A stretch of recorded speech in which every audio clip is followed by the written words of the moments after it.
Dickman here. Dunstan here. Grillo here. Kavich here. Kuzikowski here. Corral here. Here. Chandler here. Could you all please take a look at your minutes? And if there's any questions, corrections, comments? Dickman makes a motion, we approve the minutes of the August 22nd, 2017 meeting. Seifert seconds. Roll call. Dickman, aye. Dunstan, aye. Grillo aye. Kavich, aye. Kuzikowski, aye. Corral, aye. Seifert, aye. Chandler abstains. New business, item 5A is a conditional use permit. And we have Oh. significant common council Oh, actions. I am so sorry, Carrie. I didn't mean to steal your thunder. Nope, that's perfectly fine. Please, would you inform us? Common council approved the following: an ordinance to rezone the property at 9838 South Chicago Road from single-family residential and A1 limited agricultural to A1 limited agricultural. An ordinance approving a conditional use permit for a 120-foot tall wireless telecommunications monopole with 6-foot lightning rod and associated equipment on the property at 2330 East Rawson Avenue. An ordinance to rezone a portion of the property at 9261 South Chicago Road from RS3 single-family residential to I1 institutional, and the property at 9348R South Regency Drive from RS2 single-family residential to I1 institutional. Common Council also authorized staff to release a request for proposals for an update to the city's comprehensive plan and zoning ordinance, and held a resolution on a certified survey map for Wesley Schaefer for the properties at 3607 East Fitzsimmons Road and 10,028 South Hillview Avenue. Mr. Mayor. Thank you so much, Carrie. Now we will move on to item 5A, a conditional use permit submitted by Jaspel Singh DeWall. I'm sorry, I probably killed your name. Sorry. JT Petroleum LLC for a conditional use permit for a gasoline service station with convenience store at the property at 9502 South Howell Avenue. Carrie? The request is to open a gas station, as you had just summarized, and includes 2 underground fuel tanks, one at 20,000 gallons and another at 6,000 gallons. This is on the corner of Ryan and Howell, the southeast corner. It had traditionally been a gas station previously. There was a new plat of survey that was submitted this morning and was emailed to the plan commissioners. Should be on each of your workstations up at the dais there. That's projected on the screen. It shows the existing parking stalls that are on the property. The plan is to renovate and utilize the existing roughly 15,000 square foot convenience store. Also includes removing and replacing all concrete under the fuel canopy. The canopy itself will remain. The lot will also be resurfaced with asphalt, and a new sign will be provided in accordance with code requirements. 6 fuel dispensers will be installed or retained, but the existing diesel dispenser and island will be removed. Peak times for customers are at this time unknown. However, there will be a minimum of 6 employees that will cover all shifts. This is proposed to be a 24/7 operation, unless, of course, business is not there to support the 24/7 operation, in which case it will be reduced. 1 to 2 employees are anticipated per shift. No outdoor storage or display of merchandise has been requested, and none will be allowed. If requested, staff recommends limiting the outdoor storage and display to propane and ice in specified locations as approved by the Plan Commission during a site plan review. That is consistent with other requirements for other gasoline stations within the city. There's no parking requirements for a gas station per se, but for a convenience store, the requirements are 1 space for every 100 square feet of gross floor area of the store, plus 1 space per employee at peak shift, which would be about 15 to 16 stalls that would be required. On this new plat of survey, it's showing 23 stalls. There are some considerations for the Plan Commission. The redevelopment of this lot must comply with current code requirements. So even though the existing store and fuel canopy will be reused, all code requirements are in effect. Access has been limited to 1 driveway off of Howell and 1 driveway off of Ryan. There used to be more than 1 per road, but those were closed. Staff recommends that landscaping be added in those areas where they were closed off, and adding landscaping throughout the site, as there's very little on there right now. We also do not know whether or not the minimum 30% open and green space requirement is met on this property. Exterior modifications to the building and canopy, any site modifications, and landscape plans will require additional and future review by the Plan Commission. Signage must be in conformance with current code requirements. That's why there's a request for a new sign as opposed to the existing pole sign, which does not meet code requirements. There's also a requirement for a spill prevention and interception plan that needs to be provided to the engineering and fire departments.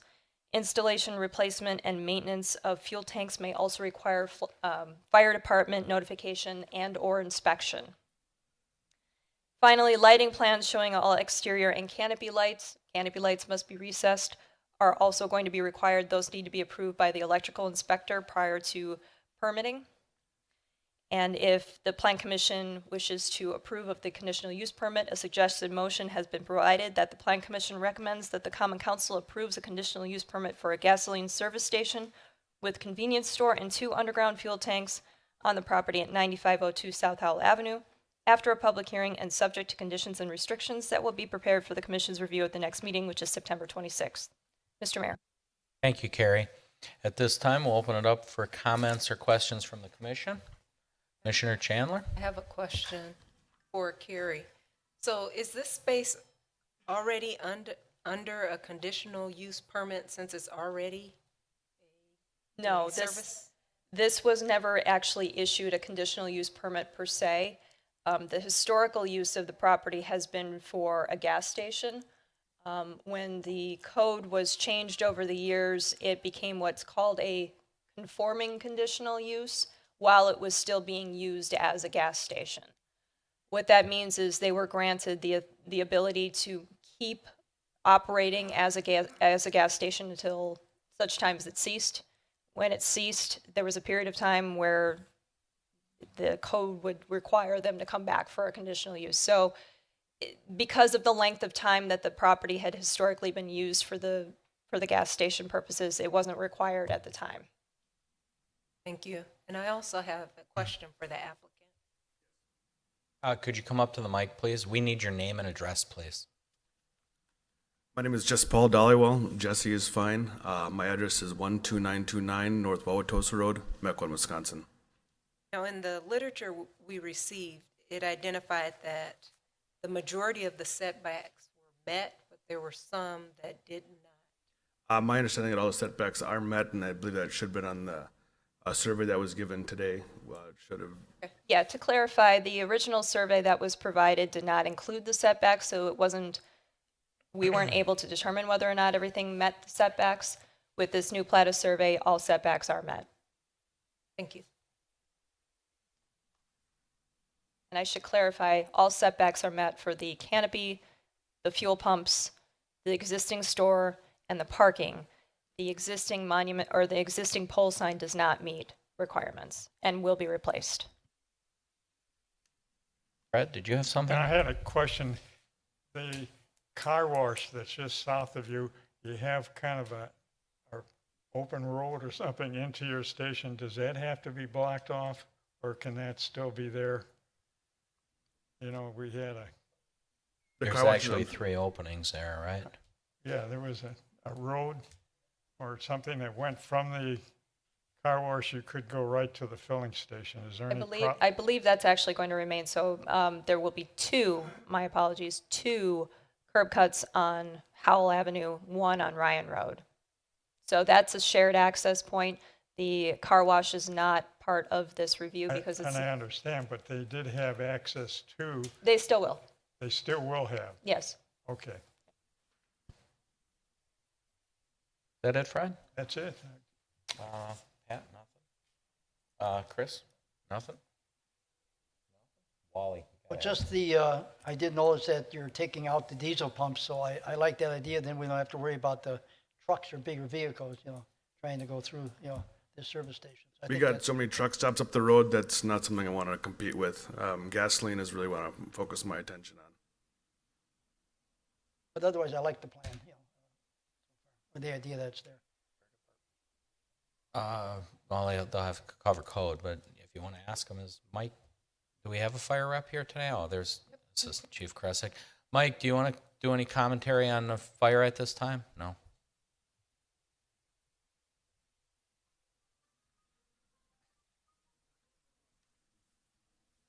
Mike Russick, Fire Department. Really nothing to add outside of what's been stated in the conditional use. It's pretty standard language for most service type stations. Really nothing to add. Thank you. Guess, you got something? Go ahead, Yes, Commissioner. one additional question for Carrie. I know you had a list of questions that you wanted answers to, such as the number of fuel stations, the capacity of the fuel tanks, et cetera. Did you receive any information in regards to these questions? We received most of the information. There will still be some pieces of information that will come in following this review, probably more along the lines of landscaping and other site plan type, site plan type review and signage. So that will come later, but as far as setbacks are concerned, that's met. As far as the size of the tanks, that's included in the report. Most of the questions were answered. There are still a few that need to be answered. Thank you. Okay, is that it? Fred? No, that's Hey, it. you're all I'm just done? going to make the motion. Oh, I'm just going to make a comment very quickly. Again, what's in front of us is conditional use permit, and it's there. It will be a gas station. I don't have an issue with it. We are hoping for a nice higher-end gas station, a nice look there. We just got Aurora in. The road closures, I would just caution you to work with staff. You're going to have to do the road closures. You may be able to help meet your green space if you do that properly with them. Security, you're going to be a 24/7 operation.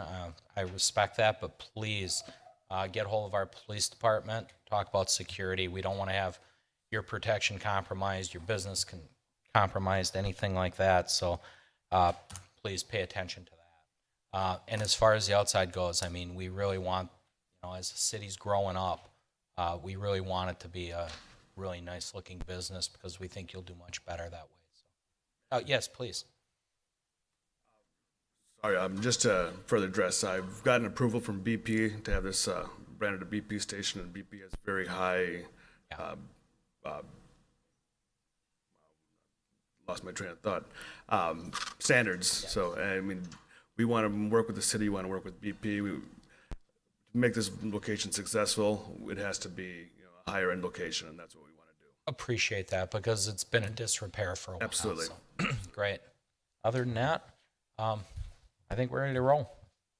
Seifert moves that the Plan Commission recommends that the Common Council approve a conditional use permit for a gasoline service station with a convenience store and 2 underground fuel tanks on the property of 9502 South Howell Avenue after a public hearing and subject to conditions and restrictions that will be prepared for the Commission's review at the next meeting, September 26, 2017. Kuzikowski will second. Before I call a roll call, Carrie, I just want to clarify one thing on this drawing. The phone booth will be removed? Okay. Not a lot of need for them today. So, okay. Roll call. Hickman, aye. Johnston, aye. Gavich, aye. Kuzikowski, aye. Roll aye. Seifert, aye. Chandler, aye. All right. Good luck, man. Item 5B, conditional use permit, submitted by Nick and Ashley Timber, City 13 for an amendment to the existing conditional use permit to allow an indoor commercial recreation facility, escape room in an existing multi-tenant building on the property at 6925 South 6th Street. Carrie? The request is to operate within an existing multi-tenant building that has the main tenant and owner as Ursa Logistics on 6th Street. The request is for an escape room, and for those of you who are not familiar with the concept, it's different than your traditional fun house or haunted house in that the goal is to escape, quote unquote, from a fully lit but locked room. So you have a series of clues, and people are working cooperatively to solve those clues in order to get to the exit. Now, when I say locked, I don't mean that the door necessarily is going to be locked such that it would cause an emergency, but it will be locked for purposes of the game. The operation will have up to 4 city-themed rooms and a party area within the roughly 6,000 square foot suite. There are 2 to 8 people within a room, so per game. There will be 2 employees initially that will operate and manage the facility, and those are the applicants. There would be a maximum of 32 customers at peak if there were a max of 8 people per room and all 4 rooms occupied. However, private events can, they're anticipating up to 50 people to be on site at one time. Hours of operation are proposed to be closed Monday, Tuesday through Thursday, operate 5:15 to 10 p.m., Friday 5:15 to 11:30 p.m., Saturday 10 a.m. to 11:30 p.m., and Sunday 11 a.m. to 8 p.m. We did receive a letter from the landowner in support of the project that said that although 14 parking stalls are for the leased space, the remaining the remaining tenants actually do not have operations past 5 p.m. during the week and none on weekends. And although Ursa is considered a 24/7 operation, their main parking is between 7 and I think they said 5 or 5:30 at night. And they don't anticipate there to be any parking conflicts with the proposed use.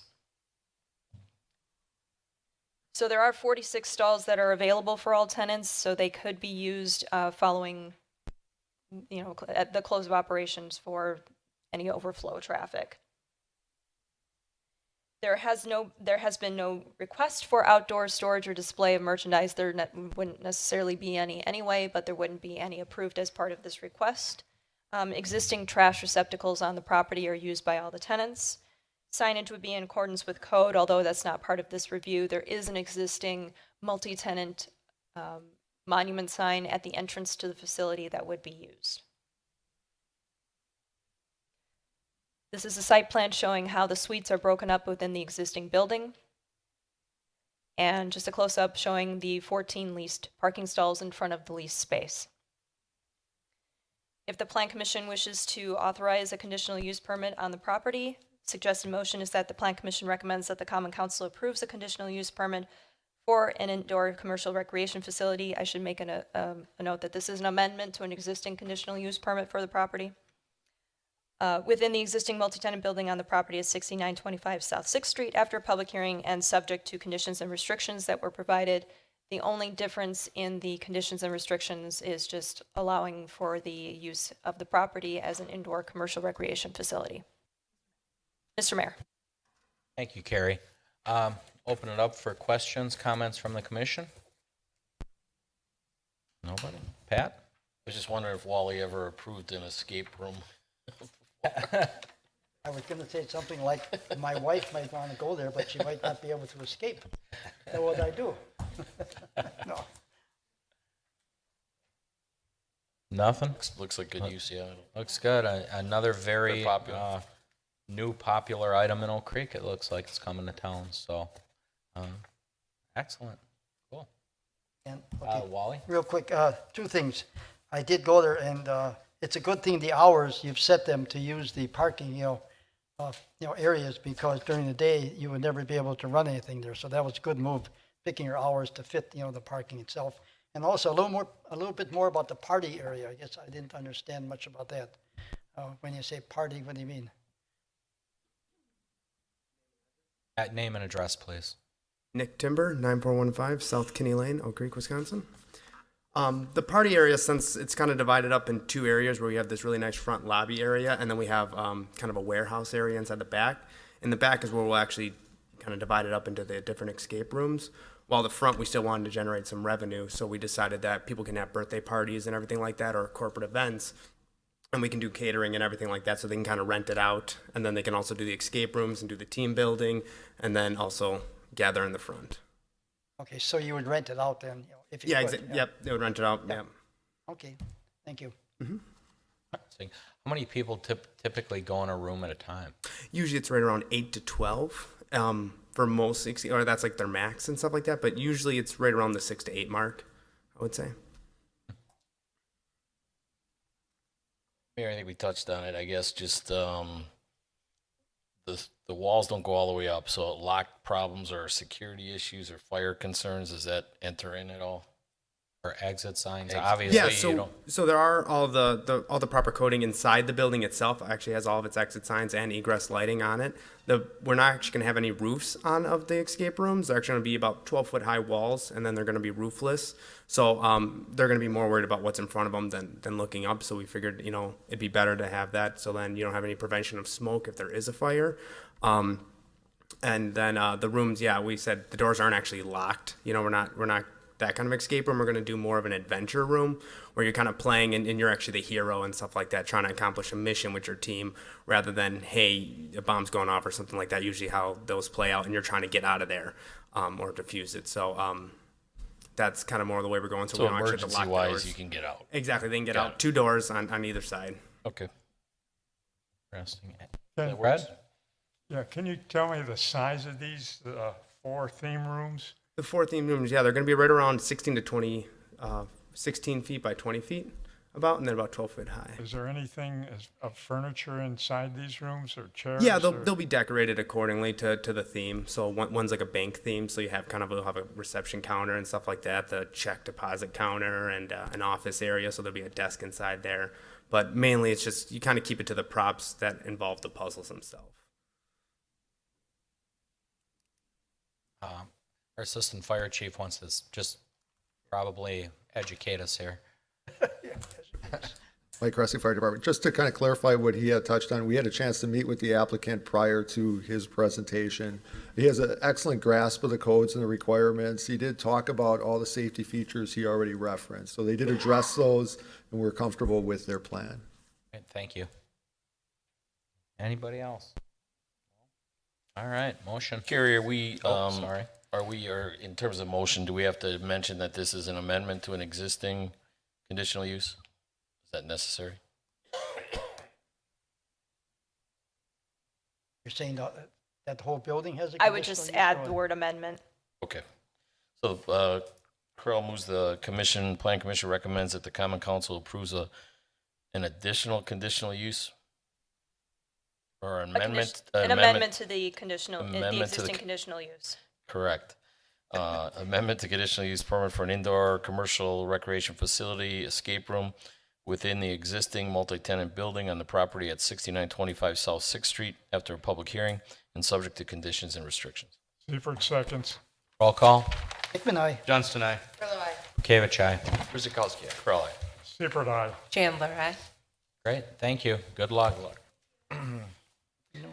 Item 5C, another conditional use permit to review a request by Meredith Hall, Old Forest Studio, for a conditional use permit for a licensed tattoo body piercing studio in the Marketplace Commercial Condo Development at 8660 South Marketplace. Carrie again?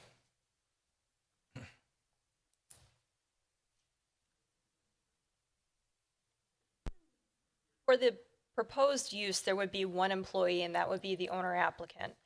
What she's proposing is that she would have appointment and walk-in services for a tattoo shop.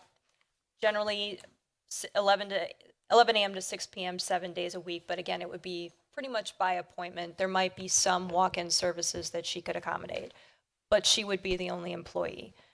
And with that in mind, the anticipated clientele would be 1 to 3 per day at most. Parking and trash receptacles for the marketplace development are shared. However, because of the nature of the business, she will have proper disposal per health code of sharps and related equipment. So those are in FDA containers, and she will have to dispose of that as biohazard waste in accordance with state, federal health code. There's no outdoor storage or display of merchandise requested or going to be allowed for this type of use. Again, this is just an indoor operation. Should the Plan Commission feel that a tattoo and licensed body piercing salon is an approved use for this location, a suggested motion is that the Plan Commission recommends that the Common Council approves the conditional use permit for a licensed tattoo and/or body piercing studio on the property at 8660 South Marketplace after a public hearing and subject to conditions and restrictions that will be prepared for the Commission's review at the next meeting, which is September 26th. Mr. Mayor. Thank you, Carrie. Open it up for questions, comments from the commission.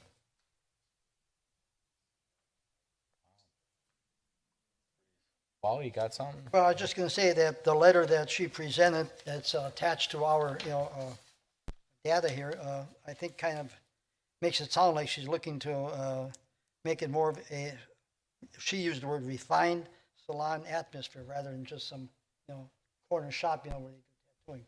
So I don't think it would be a bad addition with that kind of a thought process, behind it. I think the applicant did a great job with presenting a business plan, and that Marketplace can use things, so it's a great idea.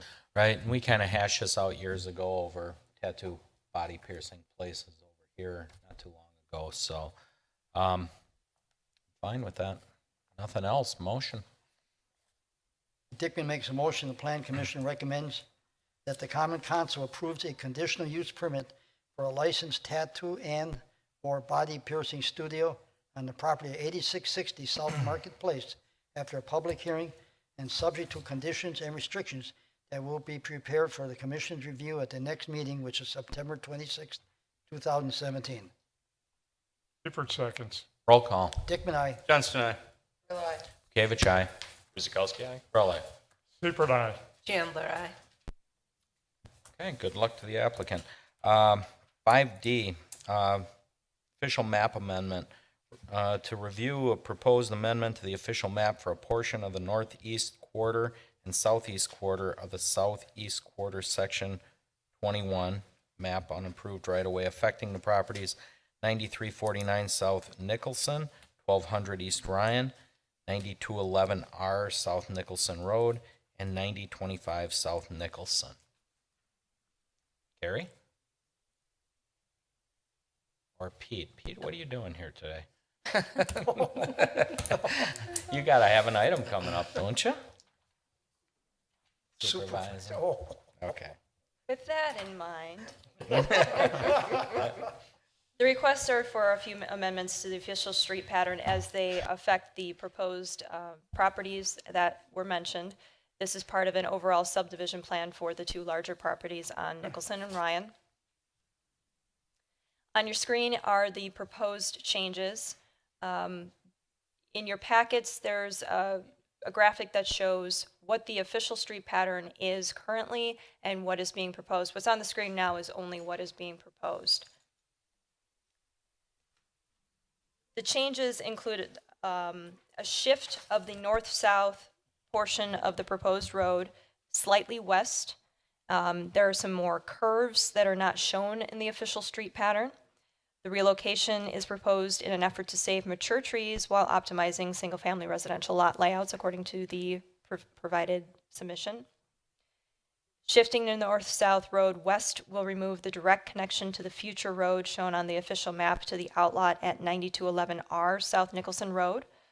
However, the DNR's wetland inventory map indicates the presence of wetlands on this property that would affect the ability to construct a road or other development in that location. The cul-de-sac in the center of the official street pattern is proposed to be removed due to the presence of wetlands and floodplain. It'll also allow for the stormwater facility siting to be a little bit more conducive to the proposed subdivision.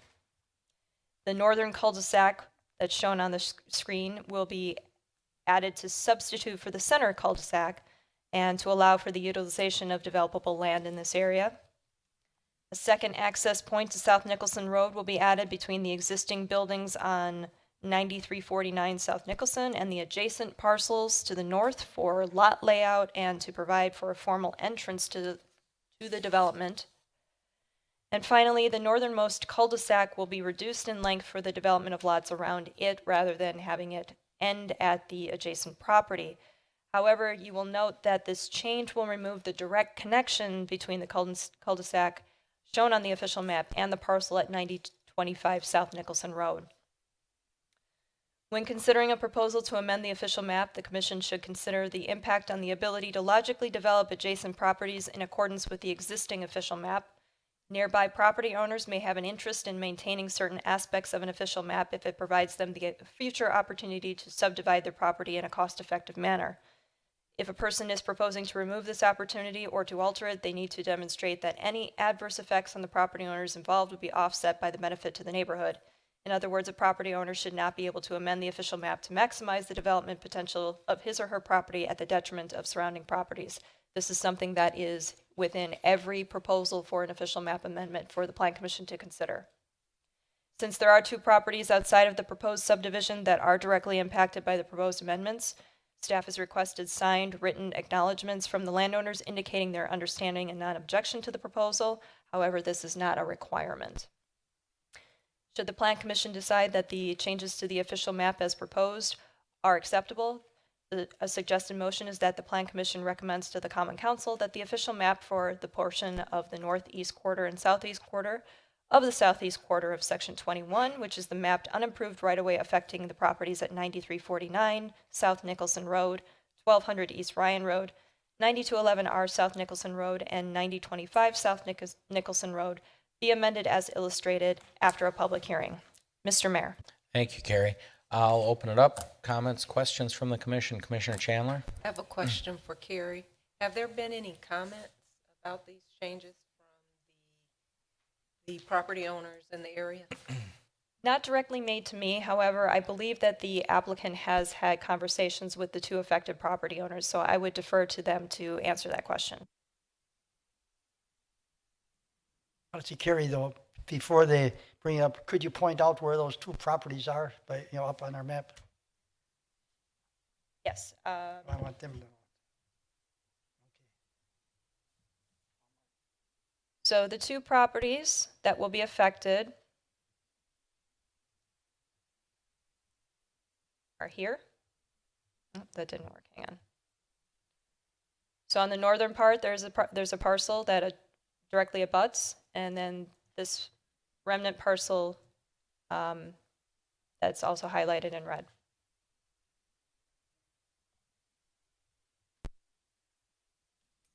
Name and Hi, address, please. Good evening, Dave Tanner with Korndorfer Homes, 175 North Corporate Drive, Brookfield.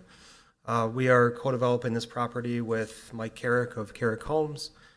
We have renamed it East Brook Preserve. You'll recall we were before the Plan Commission, I think it was 2 months ago, give or take, for preliminary plat approval. As Carrie mentioned, as one of those conditions, the approval, we had to come back for the official map amendment. We have had some preliminary conversations with each of the owners via phone call. We just haven't been able to get together in person. I know they had some questions for staff. I don't know if they had stopped in to talk with staff at all. We had explained to both owners that, we had met with the city early on in the process, tried to lay out the property in a way where it fits the landscape, the tree lines, stormwater, geometry, trying to keep in mind access and suitable building pads. So I think we've accomplished that with this layout. We were not aware of the official roadmap amendment needed until we got our staff report for the preliminary plat approval. We've looked at it. It would be really difficult to make those changes for a couple of reasons. I mean, one is staff mentioned that road to the south, or proposed road, it kind of is adjacent to wetlands, and we tried to create a nice curvilinear layout that really, lends itself to a nice neighborhood. And then the other cul-de-sac, I guess, to the far north, that, we felt the owner still had adequate access along Nicholson. I know there's a pond kind of planned in that little area adjacent to the property. The subject property, I believe, has some power lines there, and it's irregular, and it just looked like there was minimal potential for subdividing that. So we tried to find that balance with laying it out in a way where it just seemed to make sense for the future neighborhood. And I realized there was a conflict with the roadmap at this time, so that's why we're here before you, to hopefully get the positive vote to go forward with that public hearing. I realize that there is a process here. We're trying to follow that process, and be open to any other questions you might have. And my apologies, I may have missed it because I was looking at the map, the revised map, or with the proposed road and the current. So the two individuals that you spoke to, were they in agreement? I may have missed that. No, I spoke with both, and you know, maybe, I don't know if this is the time or the place to get into all the details, since there would be a public hearing at Common Council, but I know Winovich wanted to study it and hire an attorney, and then the other owner had said that, you know, I think she preferred to have it changed, to have the cul-de-sac moved. And I guess my thought was that I thought there was adequate access along Nicholson, so maybe that's something that, you know, staff would comment on at a future time, but you know, we all found out at the same time at that plan commission meeting, or just around that same time with the staff report, that this proposed road pattern didn't coincide close enough with the official roadmap. So at this point, we're trying to find a way to move forward with this project, and we have a pretty relatively short review period with the landowner to see if we can make this feasible. And so, yeah, I can't say there's any sort of agreement on what the road pattern should be, and I guess that's why we're here today. Thank you. I did meet with a couple of residents concerning this. The big issue that we have is there is not access to the property to the north. Their frontage is 15 feet in the corner. So that cul-de-sac on the north end to tie in that property to the north, I think is valid and is a necessity to keep that officially mapped street pattern there. Looking at the other parcel, that's the rear lot on the outlot, our maps show that that parcel is probably 3/4 of a potential of a wetland. Don't know for sure that there's a wetland there. The delineation that was done with your survey shows wetlands entering that property where our map shows that there's wetlands there. So I think there's a strong feeling that there are wetlands in there. So I could push that back if it's not developable, but I think you still need to look at that and have some sort of concurrence with that property as well. But the property to the north, I think that one does need to stay in and have access to that property to the north. I have a question.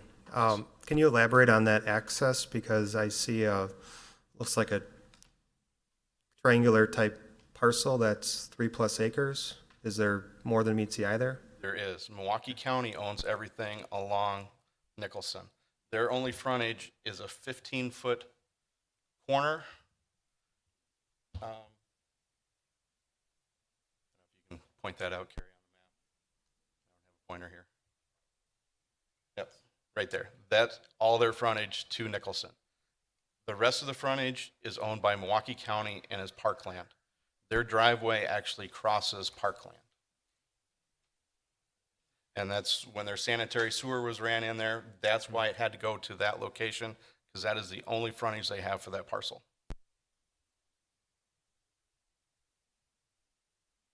And then I guess second question on the other property. Can you elaborate on what you'd be looking for to satisfy that requirement, or is that more of a planning question? I heard the word concurrence, but I'm not quite sure how to I interpret have that. not met with that resident, so I don't know where they are in that discussion. What I'm saying is that our maps show that there's wetlands encumbering a significant portion of that property.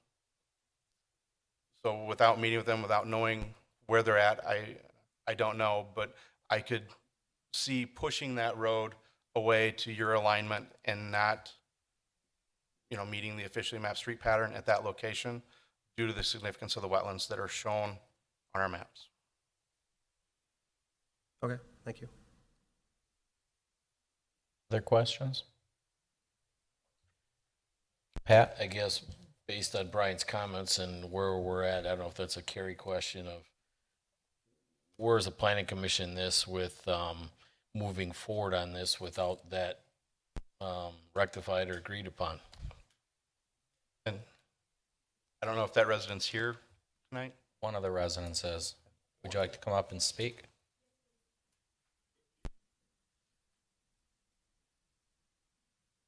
Are you familiar with the procedure? I believe I am. Catherine Reski, 9025 South Nicholson Road, Oak Creek, Wisconsin, 53154. Good evening. So a couple of things. Our entire property, I am the homeowner, my husband and I, of 9025 South Nicholson Road. Our entire property isn't shown on the map. It's actually 4 1/3 acre. So what's depicted on your map up there is about half of the property. And Commissioner Johnson is correct. Our only access to Nicholson Road is at 15 feet, very slim in between the easement and then the adjacent property. I have not been formally served in writing a request, a letter from the proposed developer for an exception to the map amendment. I have spoke with him a couple of times, but I've never received a formal request for any type of approval for, or request for Plan Commission to approve. The way that the way that Carrie kind of described that it wouldn't be a detriment to neighbors to modify that map isn't, I think that needs to be considered. I think Commissioner Johnson is correct that it is a detriment. It landlocks us. We have a very developable property. We have no wetland whatsoever. We are surrounded by parkland. If that cul-de-sac, the way the map had, or the way the city had originally envisioned it, were to be developed, there could easily be dividable land within our property to incorporate into a subdivision and a neighborhood community. Once that map gets amended and we become landlocked, it makes it extremely difficult for anything to happen on that property in the future, whether even if we were to stay a single family residence, which we are.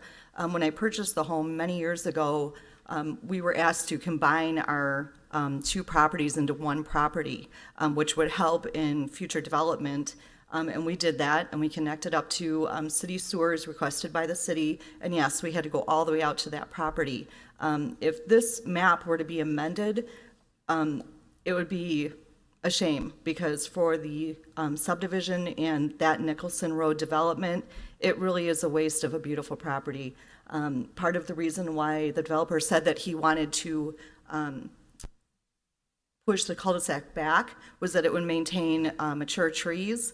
And really, there aren't mature trees along that line. We have an apple orchard. They're mature apple trees, but it's not a wooded lot. The woods are on the backside of our property that borders Milwaukee County parkland. So to develop the property that we own into the subdivision actually maintains that beautiful park structure and makes the lots very desirable. Once we're landlocked, we don't have an option to develop that land whatsoever, either for single-family residential or any other purpose. Would the commissioners have any questions for me? I guess I just want to make sure that I understand your point. So their lot with what's proposed becomes pretty much, it is what it is without anywhere to go with it. So is there interest in that becoming part of this proposal? There is, and I've expressed interest to them. However, they have not expressed an interest in purchasing the property. So I guess from my position is we've got a neighbor that's already there. I would encourage that to be figured out before I'm comfortable moving forward. And I don't know about, I think it's Alfaro's property is mentioned in here. Brian, that's the property you said you think it makes sense down there possibly for all involved? I don't know if that property makes sense due to the wetlands that are shown on our wetland inventory maps. This one definitely makes sense. It doesn't need to be a part of this development, but I think that access needs to be there so that in the future, that potential is there and we don't create a landlocked piece. So somehow it's got to be modified, or that it's not landlocked or as part of the development. Yes. Is what you're saying. And I guess in the number of years I've been up here, usually when these developments come forward, the connecting neighbors it's already resolved, I think, at this point. So I think we need to get some future or some more discussion before I'm prepared to go forward. I would hope so. I do see the applicant's point. I mean, they do become landlocked. It was a better plan. I don't know if the developer's putting in the lots, how does that work if they want to develop on that cul-de-sac with our proposed roads? Do they have to work on an agreement or pay into those roads? I'm not entirely certain that I follow what your question is. On our officially mapped streets that abut that Right. Catherine's property, you'd be able to squeeze a lot or two out of there possibly on that. Depending on the size of the cul-de-sac and how much of it actually touches the property line, yes, you would be able to use that as frontage. Okay. So that's the concern with removing that cul-de-sac is frontage, not just for meeting code requirements, but also just access in general. Access, right. I guess, Brian, my question, and you probably could answer it, if the developer was interested in the existing proposed roads, how does that solve? What is the neighbors, because they'd have access to that cul-de-sac road eventually, correct, Brian? So that's how the neighbor wouldn't have much to say if they went with the proposed city road. The issue you would have, as it was shown now, if that's how they built it, you wouldn't have enough frontage to get the lots on the piece to the north. So that cul-de-sac would need to be extended onto that property if it's going to be tied into this development.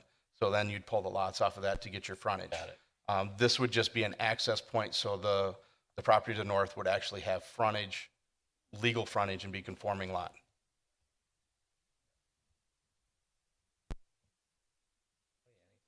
No, I just don't want to see a piece of land landlocked. We never have before.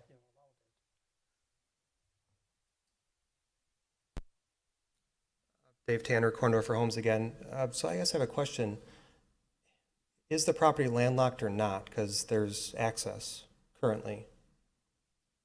There is 15 feet of access. Right. So it's not a conforming lot for frontage. But isn't it a non-conforming lot right now, as it stands? Yes, it is. So irrespective of our development, what could be done today with that property if nothing happened with the subject land? Nothing. It would stay a single-family home. Right, so it would stay, so there's still access to a single-family home? Okay. But if they wanted to sell it and develop more, get a few parcels in there, they would not be able to do They got 4 acres. that. So as it stands, they could develop it in the format of the proposed city roads. Correct. Oblivious to your development, if that wasn't there, they'd have an angle to pursue. If we let you do that, they don't have that opportunity.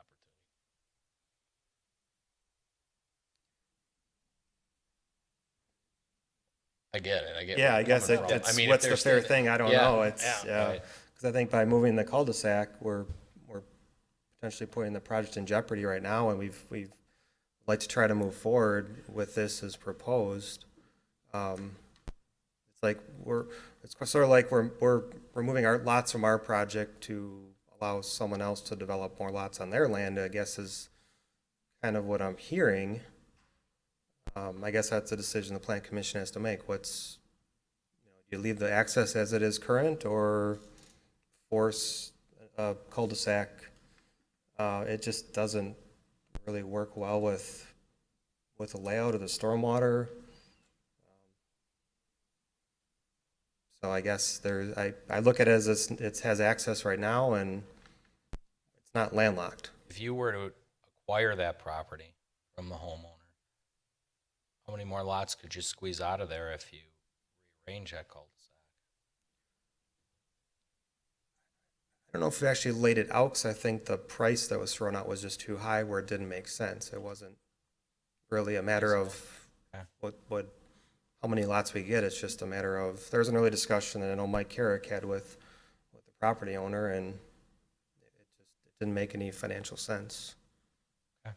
So that's been the discussion, and it's not for lack of trying to have discussions, it's just, I know that, everyone has their, own way of looking at it, and we're trying to create a great project here in the city, and we're just running into some challenges here that were really unforeseen.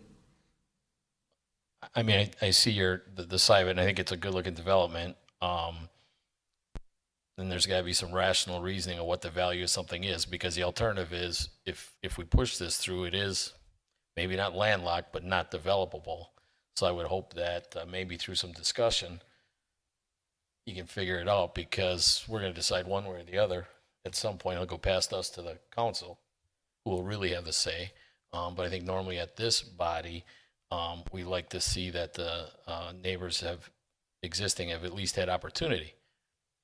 And it sounded like some discussion hadn't really been happening or recently happening, so I would say there have been phone calls, but I don't, it comes down to what makes sense for everyone. So I see where some of the owners may want it to be more like this, and we're saying that creates a lot of challenges. We're trying to find that balance, and we always looked at that property as despite the acreage, just, given the shape, given location, everything that has to do with it, that it's a single estate lot. Could it be developed? Maybe, but you look at setbacks, you look at everything else. If we could purchase it for a reasonable price, similar to what we were paying for the other property per acre, well, sure, then we would look at it, but that hasn't been the case. Now we're stuck trying to figure out what to do, hence we're back in front of the Plan Commission. Mayor, does this, if we were to not recommend this, don't they have the ability to go to the council without our approval? Yeah, I believe they Correct. could, I mean, hey, that's Carrie? They've done that to us in the past. The Plan Commission does make a recommendation, Yeah. and if the Plan Commission has a no recommendation, there is still the option for the applicant to go to the Common Council without a recommendation from the Plan Commission. There is that possibility. There's also the possibility that it could be appealed. We've never had an appeal since I've been here, so I wouldn't be an expert on what that process would look like. Okay, Carrie or Brian, is there any way to get to yes by modifying that northern road entrance? Curving it, taking it further south? I think that's beyond the scope of what we can reasonably say at this juncture.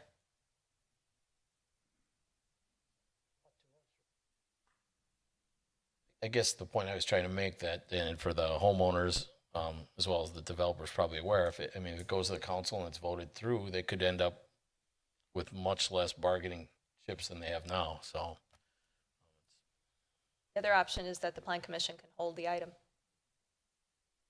I think one of the other homes involved arrived, so I don't know if there's any other. Oh, Two. somebody else here. Would you like to speak? Come on up. Carol, name and address? Oh, Carol Grundy, 9160 South Nicholson Road, Oak Creek. I'm right across the road from them. And where they're placing their driveway, I'm not real happy about it because it's almost in line with my driveway. It's just in between my driveway and the neighbor's driveway. And she's not here because something just happened at home or she would be here. So, and then there's also, this pond where they're putting a pond in that outlot there. That's high land. That doesn't make any sense to put a pond right near that driveway. So if that corner was squared off more or joined with the other property, that might be another lot in there rather than, or I would like to see the road moved so it wasn't right, close to my driveway. They project 300 and some cars, or almost 400, but, I think it's gonna be a lot more than that coming out of there because I made 6 trips out of my driveway today already. So people do go to work and come back, and there's usually 2 people in a house, and then you have people that go to things in the evenings, and the parent goes this way, the kid goes that way with the car. So I see a lot more traffic in this subdivision than I think we're thinking about. So I'm just not real happy about where the driveway is. And that pond that's right across from my yard, I don't care if there's a pond there. It's just that that's sort of high, I think that's high land. I don't think that's low land. Because the land is across the street from us is all higher than the road. So I don't see what kind of water that pond would hold. Not that familiar with it, Carol. So I think there needs to be some more work done or some more checking into this. Thank you. And if you can find a place to put that driveway through this other new land, this neighbor's land. Just a quick question. Carrie, what area are we referring to with her driveway versus the revised driveway?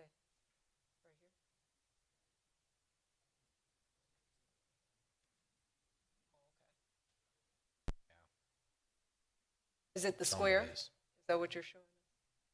Oh, it's the, Not the red square. there's the dotted and then the. Dotted was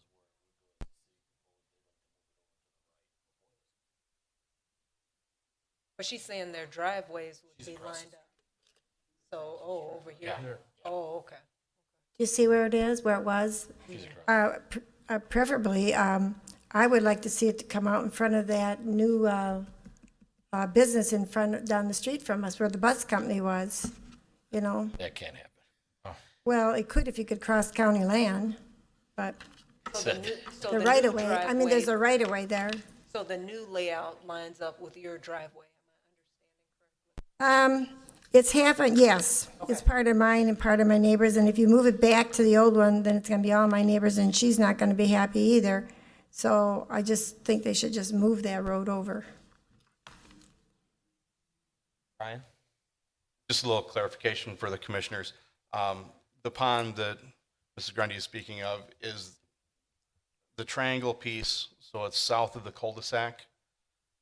Or excuse me, it would be east of the cul-de-sac. And then north of the proposed road coming out. That's where a detention pond is going. And the reason for shifting the road to the north from where the dash line is so they can get lots on the other side of the property, or on the side of the roadway.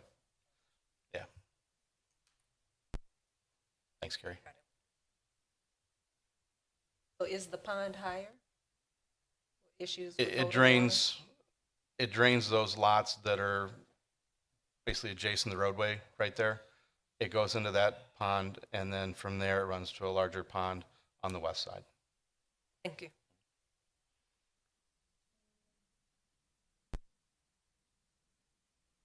Excuse me, but when it fills up, where's that water going?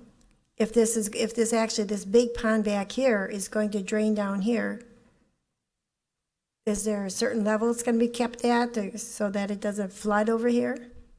Yes, there'll be an outlet on that pond, and that water will be conveyed to the next pond that's to the west.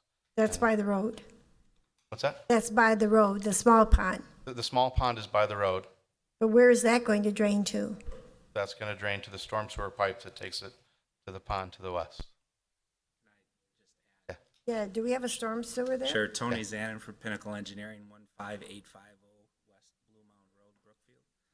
That area, that triangle area, is not a wet pond. It's a dry pond. The only reason that it's there is that the road, there's drainage issues along Nicholson. The road, we're bringing the road down off of Nicholson into a low point. Oh, I'm sorry. Yeah, no problem.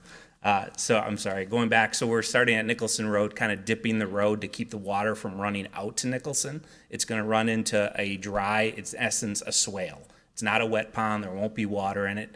That pond will be connected via a storm sewer pipe along that north line to the main stormwater wet pond, which will be behind, I don't have the lots in front of me, but the little Half Moon cul-de-sac.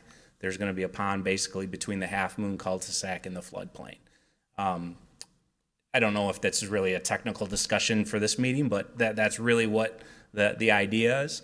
Brian had a good, I mean, just to kind of touch base on the lot layout, he's exactly right. The north connection point to Nicholson, where the official roadmap, I think they did a good job of saying, hey, this is where it should be, but I don't know that they gave really good thought to how the Verhalen piece would be laid out. So for example, the north connection point to Nicholson, the lots to the south of that road, you couldn't get lots in there. You couldn't get lots on the north side of the road. So the reason for that shift was to allow lots on the south side of the road. The second connection point to Nicholson on the south, there wasn't a connection on the official road map. So again, you'd have space that you wouldn't be using. So we brought the road out to Nicholson to allow to get lots on either side of that. And then I think, as Carrie said, the center little small cul-de-sac just kind of lines right with the floodplain, so we kind of pushed it to the north. The longer cul-de-sac leg to the north, again, allows to get lots in upland. So what we're trying to do is really utilize the land better. The main north-south branch was just, I think the idea is that there should be a road north-south. Again, you can see on the south end, they really didn't allow for lots on either side of the road. And in all developments, you typically like to get lots on either side of the road. I mean, on all the subdivisions you've probably seen. So that's kind of hopefully not too technical, but a little bit of additional information.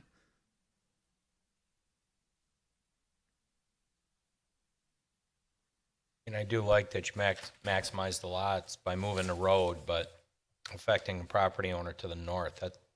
That's the biggest problem I see. Anyone else? Wally? Oh, come on up, please. I'm Deborah Alfaro, 9175 South Patricia Boulevard.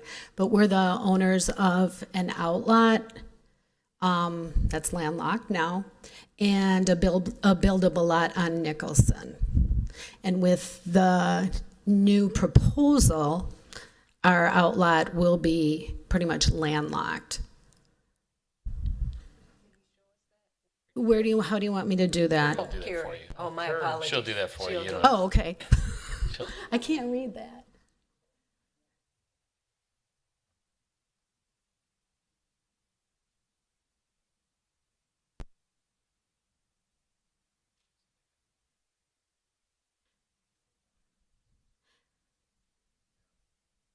Is that right, Mary? So the one behind them becomes landlocked? Is that what I mean? Yeah, the outlot. Yeah. I mean, with the original proposal, it was like, oh, great. We'd get 2 properties out of that outlot. And it's like, okay, money for the kids, basically. But, and I know that they're trying to maximize their profit as well. But just as a resident of Oak Creek, I'd like to maximize our profit too. And Brian, that's the one that might have. That's the one that potentially has wetlands on it. If you go back to the other map, Carrie, if you can zoom in on that. There's a area. little triangle that I think came up on the map, but I'm going to tell you my perception of that land, and I grew up on 9179 South Nicholson Road. I lived there all my life. That's my mom's property.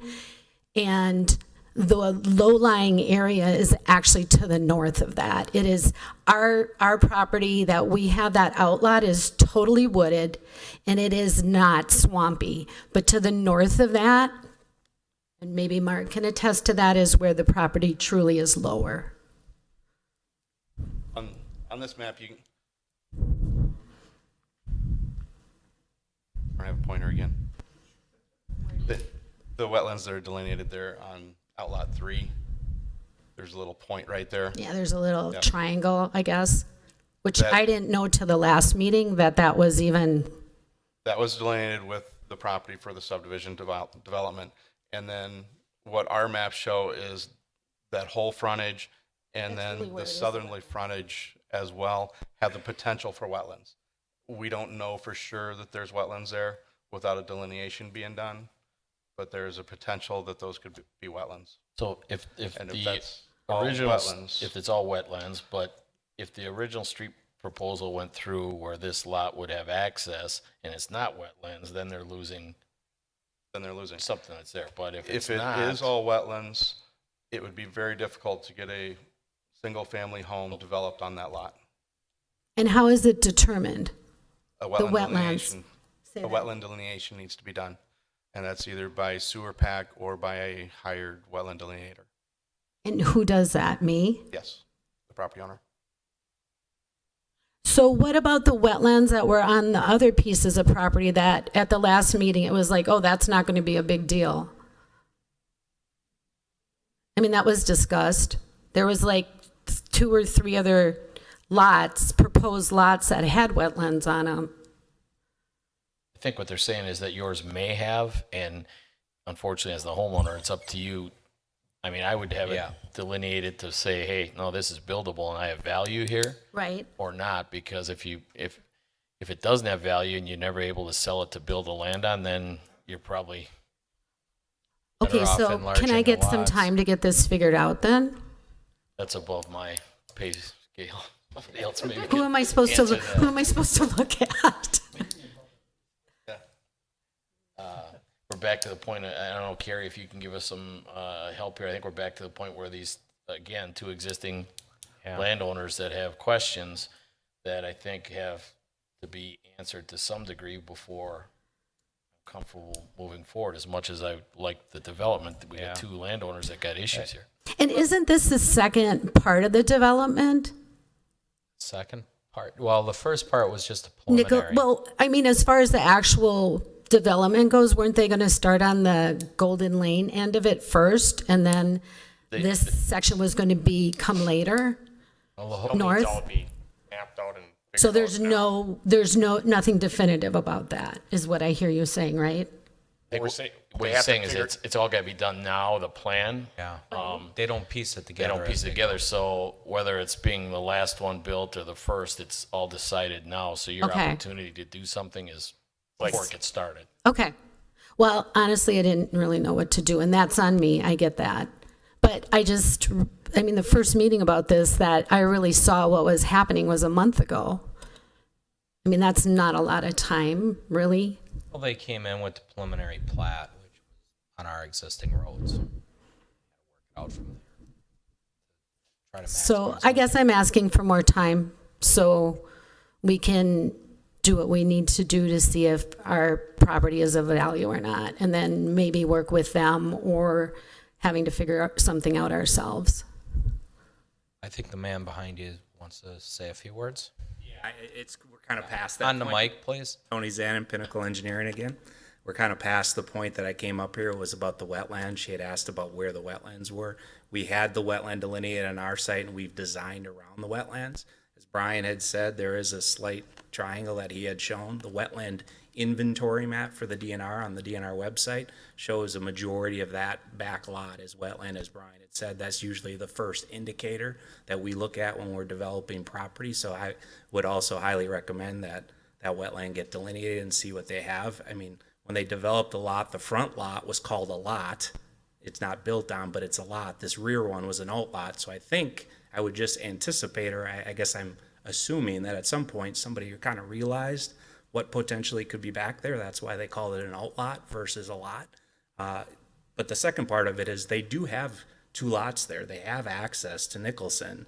So they could develop those 2 lots as their little development and not need access through the rear of that outlot. So there are 2 tax key numbers in the family. There's the lot along Nicholson with proper frontage, and then this outlot in the back. So it's just another kind of a piece in the puzzle.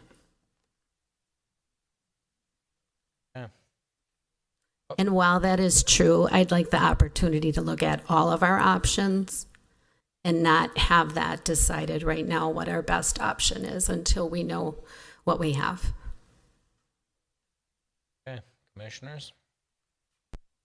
Wally? I just want to, I originally used the word landlocked, for that piece of land, on the north. It really is undevelopable the way it is right now. Just the one. Microphone. Oh, I'm sorry, okay. No, before I used the word landlocked, and it really is, the lot is undevelopable. That's the real word. But the developer here moved the road over so that he could develop lots. So we're saying it's okay for him to develop lots, yet we're not giving the other person the opportunity to develop their lots. So what's right and what's wrong? It's kind of a tricky situation. Oh, you're right. Go ahead, In Dawn. both cases, the word landlocked is incorrect. In both cases, There we go. right, the word landlocked is incorrect. Yeah, for that piece. You have access from Nicholson? That's the 15 feet. But in the 15 feet, it's undevelopable. Undevelopable. Right, no, hers But in would be the Alfaros, they could develop through the front lot. just a longer driveway. Correct. Different situation.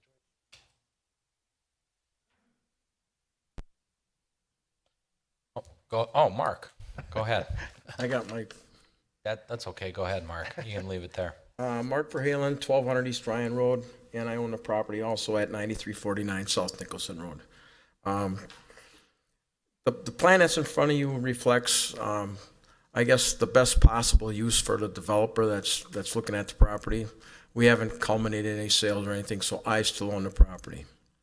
I guess I'm only up here to bring one point across, is that if the developer can't cash flow this thing and make it work, and the lot count and everything has a lot to do with it, I'm not going to develop it, so I'm going to keep farming it.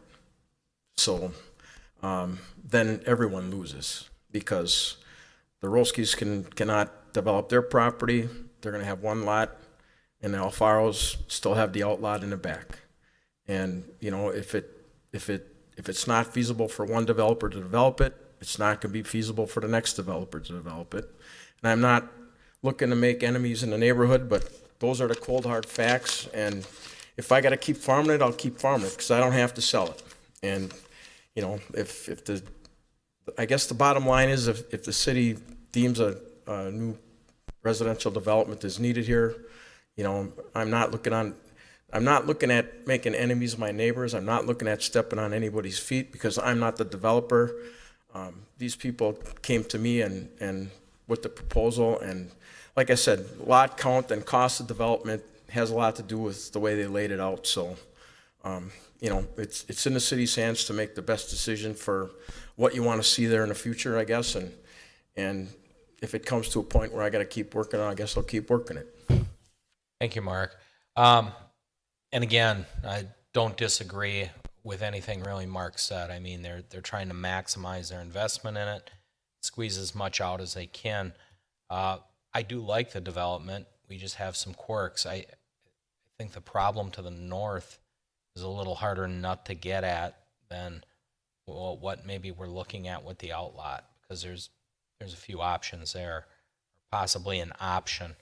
To the north, though, I'm not exactly sure how that would ever turn into development, you know, with the access given. But again, it's something I think we should do, and as I said, if we can get the yes, I don't exactly know how to do that. That's why I kind of suggested to Carrie or Brian if there was any way to make that feasible to the north, to allow access somewhere. Mayor, doesn't that go back to, I mean, I think if there was a way the developer would have laid it out to appease, they've had some discussion, but I think the point they made earlier to the two property owners existing, Mark Verhalen's points are well taken, and I think he's correct. The city, or more specifically elected people up here, want to see taxes and development, and I think if it goes to the council, that could happen. So I think the homeowners have to be careful what they bargain and talk to these people to come to a mutual agreement, because ultimately the development of that land is what's best for the city, and they're going to find a way to get there. So hopefully the two homeowners can get it figured out. I'm not comfortable going forward with it already until they've tried to resolve this. Yeah, I guess that's where I'm going. I mean, I think they need to talk a little more, but I don't think we're far away from yes. I do think it's pretty nice looking development all in all, and we just gotta look at those options, whether it's Deb's property or Catherine's, and see what we can do. Okay, so what I'm hearing from the commission is that you want to potentially hold the item to allow more opportunity for the applicant to discuss this with the two affected landowners. And do you want them to bring back potential alternate designs for modifying the official map pattern? If it's that easy, you know. Or at least a more detailed explanation as to why that can't happen? I think, Oh, yes. I think we need Definitely, to provide definitely some- details on why the roads can't be changed. And again, if it's economics on the lots, we all get that. If it's just not the price point they need to whatever, we understand that. But as far as the wetland delineations, that could take some time. You know, we may have to move a little quicker than that because you're a little behind. But again, you may have to look at a CSM on the land you have and how you could divide it up. That, you know, but again, that preliminary map they showed us with the wetlands, that Brian, I think, has to have pulled up, it's probably that way for a reason. And again, I'm speculating, I don't like to assume, but it's probably that way for a reason, and I don't know what's changed over the years, so. So again, I So think, it's either hold the item or potentially put it to a vote, which would allow them to go forward with a Right. yes or a no vote, I guess. I would give it another 2 weeks or a month. I would like to try to see it come to fruition as well. And so I would like to make a motion to hold this. I'd like to see it hashed out here so we can hold it before it goes to the common council. What does our hold do to the developer? Are we under any timing? Obviously, we want to move quicker, but what does it do to the developer? In all fairness. Dave Tanner, Corndorfer Homes. From a timing standpoint, it really has to do with our approvals and the feasibility study. And that's something we have to work out with Ms. Verhalen because we didn't factor in extra time for delays. So I guess I'd have to talk to Ms. Verhalen offline and, you know, hopefully we can work something out. If the decision is to table it, we can certainly talk with the owners again, but I think you've heard their opinions and what they're looking for. And the fact of the matter is we can't lose any more lots on this property and make it feasible. So like Ms. Verhalen said, those are the cold, harsh facts, and No, I don't want to have to walk I away would from the not like to project. I would not like to see lots lost. That's for certain. But that's the net result of what's being discussed here, and we can't lose any lots and move forward. Does the the outlot of El Farrows, does that become any value to your development? If they were not really because it's wetlands. In your We're opinion? confident it's wetlands. You're confident it is. I mean, certainly there could do a delineation, and I think there's maybe another 2 weeks before they'll accept delineations anymore at the end of the season. For the and- year. For the year, and, you know, it's one of those things where I wish we had infinite time to do all of this, but I think you've heard the landowners' preferences tonight. I don't know if that hasn't changed at all since when we've started discussing with them. So I'm not sure what another month will do. Besides, Trustee, I guess my concern is that you heard their concerns for the first time right now as we did. For me, that's a concern because you didn't have a discussion with them to go over what's important to them or what their issues are to even identify if there is a plausible solution based on their feedback or a compromise somewhere. So that's my concern. we have had discussions with them. I thought it was by telephone, I thought you mentioned Yeah, only. I thought you said Yes. you didn't. We Not talked sitting after. down face to face though. Well, we talked after the meeting 2 months ago, and they said, give us some time. We want to talk to staff and get some questions answered, and then we'll get together. And we've traded phone calls, we've talked, and I think you're hearing their exact preferences today, and that doesn't work with this development. So unfortunately, we're at, Why does it not work? I guess that's my other concern, because you're Right. just saying, we can't it move won't forward. work. We can't move forward okay. by so- losing So let's lots. start with one property at a time, just for clarity for me. Sure. So let's see, you had the lower, is that the north property? So what's the actual issue why it is acceptable to move the road where you would like it to be, causing their property to be, what was the term you Undeveloped. used? Undeveloped. Undevelopable Non-conforming. versus possibly curving the road over to give them some options. So help me understand, because once again, I may have missed the details, because I just heard we can't do it. So just help me to understand a little bit better. And Sure. maybe that'll help all of us. Right. And I know Tony Zanin from Pinnacle Engineering has laid it out and looked at it. And I mean, we're losing 1 or 2 lots in each location. If we were to, I believe it's 1 or 2 in each location. And Tony's going to come up because he's actually studied that. We rely upon our experts when it comes to that. But all I know is we have the economics of the deal. We've got our land price. We have our construction costs. There's deeper sewer than we anticipated. We just got, there's a feasibility period, and that's what we're going through. And so this roadmap amendment caught us off guard at the preliminary plat. And if we had known, we might not have moved forward at all. But we're still trying to make this work if we can. And the loss of lots just makes it not feasible. You can't add cost and change a plan and remove lots and still have the bank finance it where it makes sense.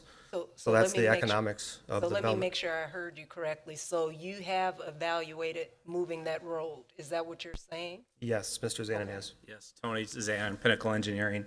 A little history on this is I believe Newman Development was in with this property a number of years ago, and they had gotten either to a preliminary plat. I'm not quite sure if they got through it.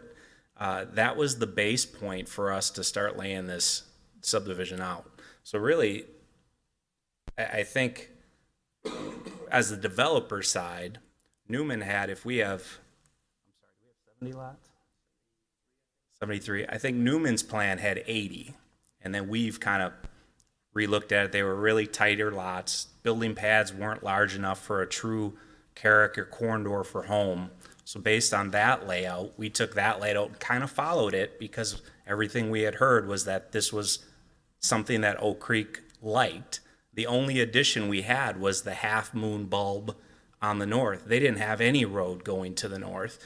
We made bigger pads to get their houses to fit. So we've gone from 78 or 80 lots to 73 lots. So as far as the developer sees it, he's already down 5. Be it right or wrong, that's just the kind of the plan that he started with. So for us, I mean, we make reference, we can't dispute that this official roadmap has been on the Oak Creek GIS this whole time. We just started with a base point of what Newman had a number of years ago and just kind of went from there. So I don't want to, make it seem like, hey, we don't, this official map came out of the blue. It's been on the Oak Creek. We've just kind of continued with what was already done. As far as the layout goes, to take that half moon and kind of extend it to the north, we lose 2 lots. To take the road, and I wouldn't shift that road to Alfaro's property because, again, if I shift that road to the east, I lose all the lots on the east side. So what I would probably do is just give them a stub road to their property, but I lose 2 lots there. So I'm down 4. Wait, one quick interjection. Yep. Can you show, Carrie, can you show on the map, the area going from, are we saying going from here to here? This is Alfaro's here. If you move this road back. Oh, okay. Oh, that wasn't the area I was talking about. I started in the lower corner. Just that one. He said he'd lose 2. Yeah, she'll mark it up. So the half moon, instead of having the Hold on. Okay. the little half moon on the far north end, yeah. So she just added the red. That would be the piece that would go to Alfaro. That would just be a stub street. I wouldn't shift that road all the way east. I would still be different than your official road map because, again, if I come east with that road, I'm going to lose a lot of my lots along that east edge. So that would be the stub. As far as the half moon. Wait, okay, my apologies. Okay, I'm unclear because what I heard is that you have identified 73 lots based on the configuration that existed already. That's what I heard. So help me understand how moving the land, I guess that's north and east, how you're losing lots. I'm not putting those two together. I think We based upon their map does not mesh up with the Oak Creek city map. They didn't realize that existed. So once they were starting to look at things, they were like, Oh, we didn't realize we had officially mapped out streets there. It So went now from is 80 that- to 73 by making better lots. Yeah, and I apologize for potentially confusing. The Newman plan from 8 to 10 years ago had roughly 80 lots. Our plan that we brought in 2 months ago, the preliminary plat, shows 69, but there were some floodplain issues that we said, we're gonna develop these couple of lots after the floodplain issues are resolved. So when we came in and got preliminary plat approval subject to any of these changes, I believe our total number was 73. So our baseline is 73. In the developer's mind, when he first saw that, probably started talking to Verhalen, he probably said, hey, this is an 80 lot subdivision because that's what Newman was going to be able to get. So once we kind of looked at it, we got to 73. The developer said 73 still works. We came in, got preliminary plat approval 2 months ago. Leading into that preliminary plat approval is when we found out about this road. It was like 2 days before the meeting. We came to the meeting anyway. Plan Commission approved it subject to. We talked to the two landowners after the meeting, and then you've kind of got the history of that. So we've gone back and the developer said, okay, what does it do for us if you make these connection points? So on the screen that you see Road D, we would take Road D and extend it to the north. That would eliminate lot 48 and 49 from our development. Okay, so we lose 48 and 49 in order to push that road to the north. But that's outside, okay, I hear you, I do. Okay. But I'm not seeing the link of losing lots versus the property in the north side. I didn't hear the word you used was economic effect, with taking in consideration her areas being undevelopable. Well, I hear what you're saying about 48 and 49, but how does? Well, I don't think he's saying her lot's undevelopable. It's just economically for us, for the price point, they're not. Right. It ain't worth it for that. So for us to take that road D through, we lose lot 48 and 49. The landowner to the north, maybe she gets 2 lots, maybe she gets 3 lots. She has to do stormwater management on her site. She doesn't have that much, I think at the end of the day, maybe she gets 3 lots. It doesn't, to us, what she gets isn't anything for us. So we would lose 48 and 49. So if we go to Alfero's, again, I wouldn't shift the road to the east because I would impact lots 56 through 62. We would impact that if I shifted that road per the city map. So we thought, well, so we would do a road extension like so, that would give her a stub. We would lose lot 59. In fact, we would lose 58 too, because now lot 58 becomes a corner lot. So there's different setback requirements to lot 58. And I can't push lot 56 further to the east because there's the little knob of wetland that we've had delineated that is a current delineation. So I can't shift those lots. So I went back to the developers and said, sure, we can make this work, but you're going to be down 4 lots. And that's as far as we took it. Now, does that mean they go and they negotiate and they try to do a deal and buy property from that's a possibility. But in essence, you would be buying that property only to recoup the 4 lots that we lost. So for us, that's where the economics plays a role.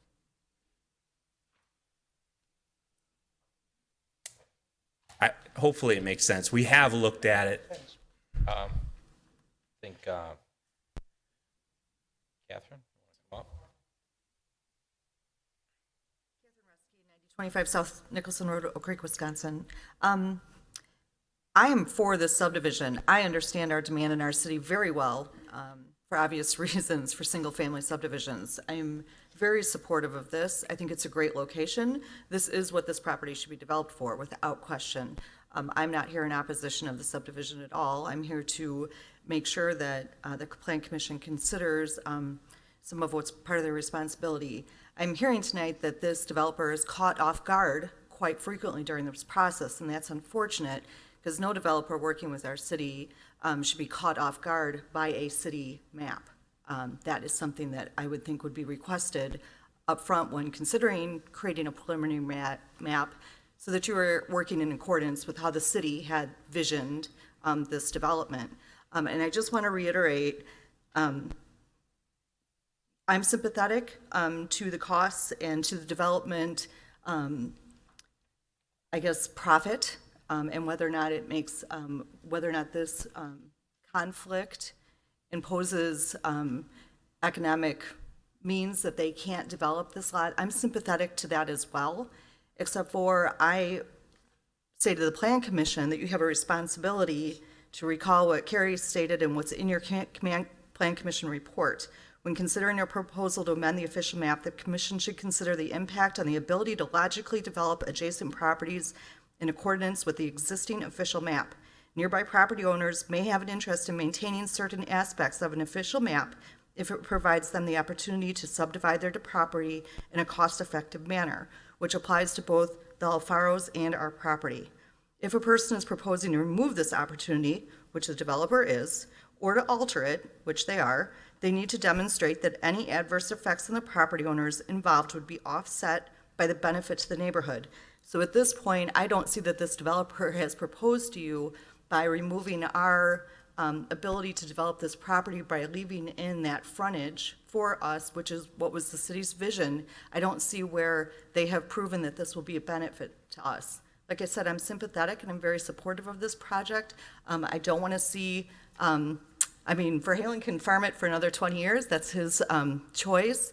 And I know that when a property owner purchases a property, it's their decision whether or not what they do with that property, how they have it zoned, how they come in front of you to ask for conditional uses or whatever. And you know, you're never going to ask a property owner to do something with another property, because that's not what we do. They have a right as a property owner to develop it as they see fit.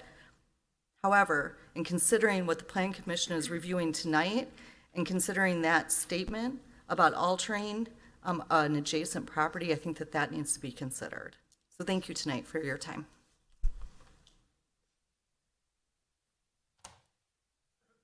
Okay. Well, again, I'd like to get to yes, that little stub road to the east that he just proposed on lot 59, I totally get why they did that. It wouldn't make any sense to do that at all. As I said, I think there's options for the Alfaro property because they do have frontage on Nicholson. They could do a CSM and redo that, get their lots out of there. And again, it all depends on what wetlands are as to how those would end up looking. I said this earlier. It's access to the lot to the north that kind of bothers me. Not that we haven't changed officially mapped roads, because again, they're not etched in stone. We have changed them before, as proposed here, so that's a decision we have to make. You also have to look out, again, as Mr. Verhalen said, for the long-term view of the city, and does it fit the comprehensive plan as to what's going on. That's a decision we got. Yes, sir. Mr. Mayor, if I can make one last request, is it possible to send this forward without recommendation to the Common Council? Since there needs to be a public hearing, I believe, officially, we've sort of done an unofficial public hearing, and certainly that would give us more time to, talk to the owners in the interim. So I think that's about a month or so before we could actually get to that meeting. That would at least keep things moving along, and I believe it's somewhat of a policy decision for the city, so I would hate to not move forward tonight with some step towards the council, if that's possible.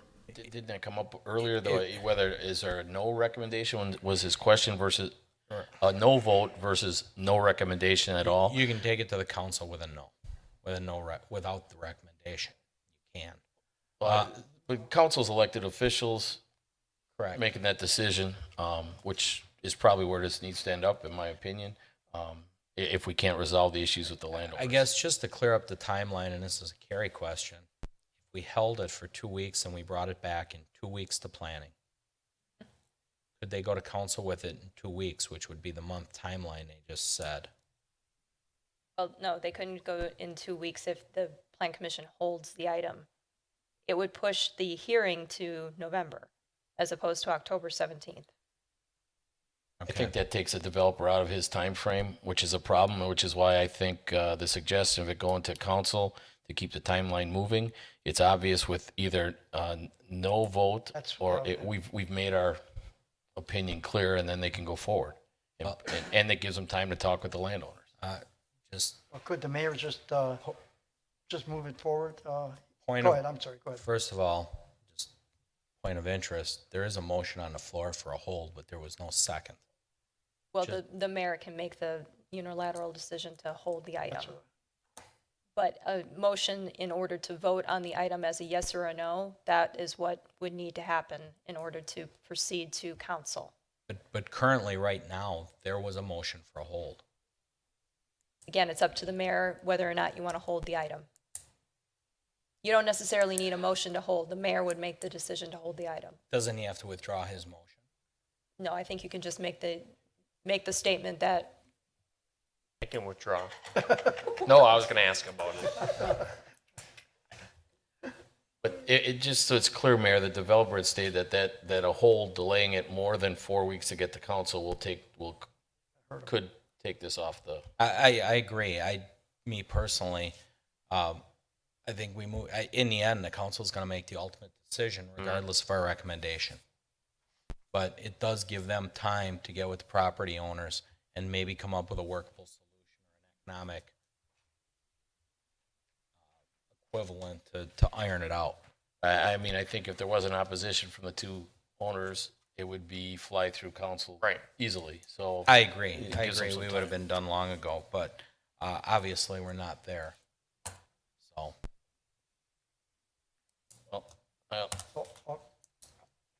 Carrie, it's the suggested motion. If somebody makes that motion and there is no second, then that also moves forward? no, the correct procedure would be to make the motion as stated, second it, and issue a vote. At that time, you would vote yea or nay. A no vote would move it forward. Okay, I think that's, Either way, however it's voted, it could potentially move forward for the Correct. developer. we want to move it forward. Correll moves the planning commission recommends the common council that the official map for a portion of the northeast quarter and southeast quarter of the southeast quarter of section 21 mapped unimproved right-of-way affecting the properties at 9349 South Nicholson Road, 1200 East Ryan Road, 9211 R South Nicholson Road, and 9025 South Nicholson Road be amended as illustrated after a public hearing. Dickman will second. Roll call. Dickman, nay. Johnston, no. Grillo, no. Davich, no. Kuzikowski, no. Correll, no. Seifert, no. Chandler, no. It kicks the can. Now it goes back. Okay. All right. Where were we? Anybody need a break before we move forward? Okay, just gonna take a couple minutes. Official map amendment. It will be review a proposed amendment to the official map for the portions of. Dan, we I'm just did that one. I'm on the wrong place. We're on E, 5E. Plan review. Review site and building plan submitted by Lori Kopecki, United States Cellular Operating Company, LLC, for 120-foot monopole with a 6-foot lightning rod, total height of 126 feet, and apparatus in a gated and fenced compound at the property at 2330 East Rawson Avenue. Gary? Plan commissioners will recall that the conditional use permit was approved and was approved by the council just last week on the 5th. Local regulation of wireless telecom facilities is again limited by statute. However, setbacks for the zoning district, fencing and opacity, and landscaping requirements remain within the city's jurisdiction.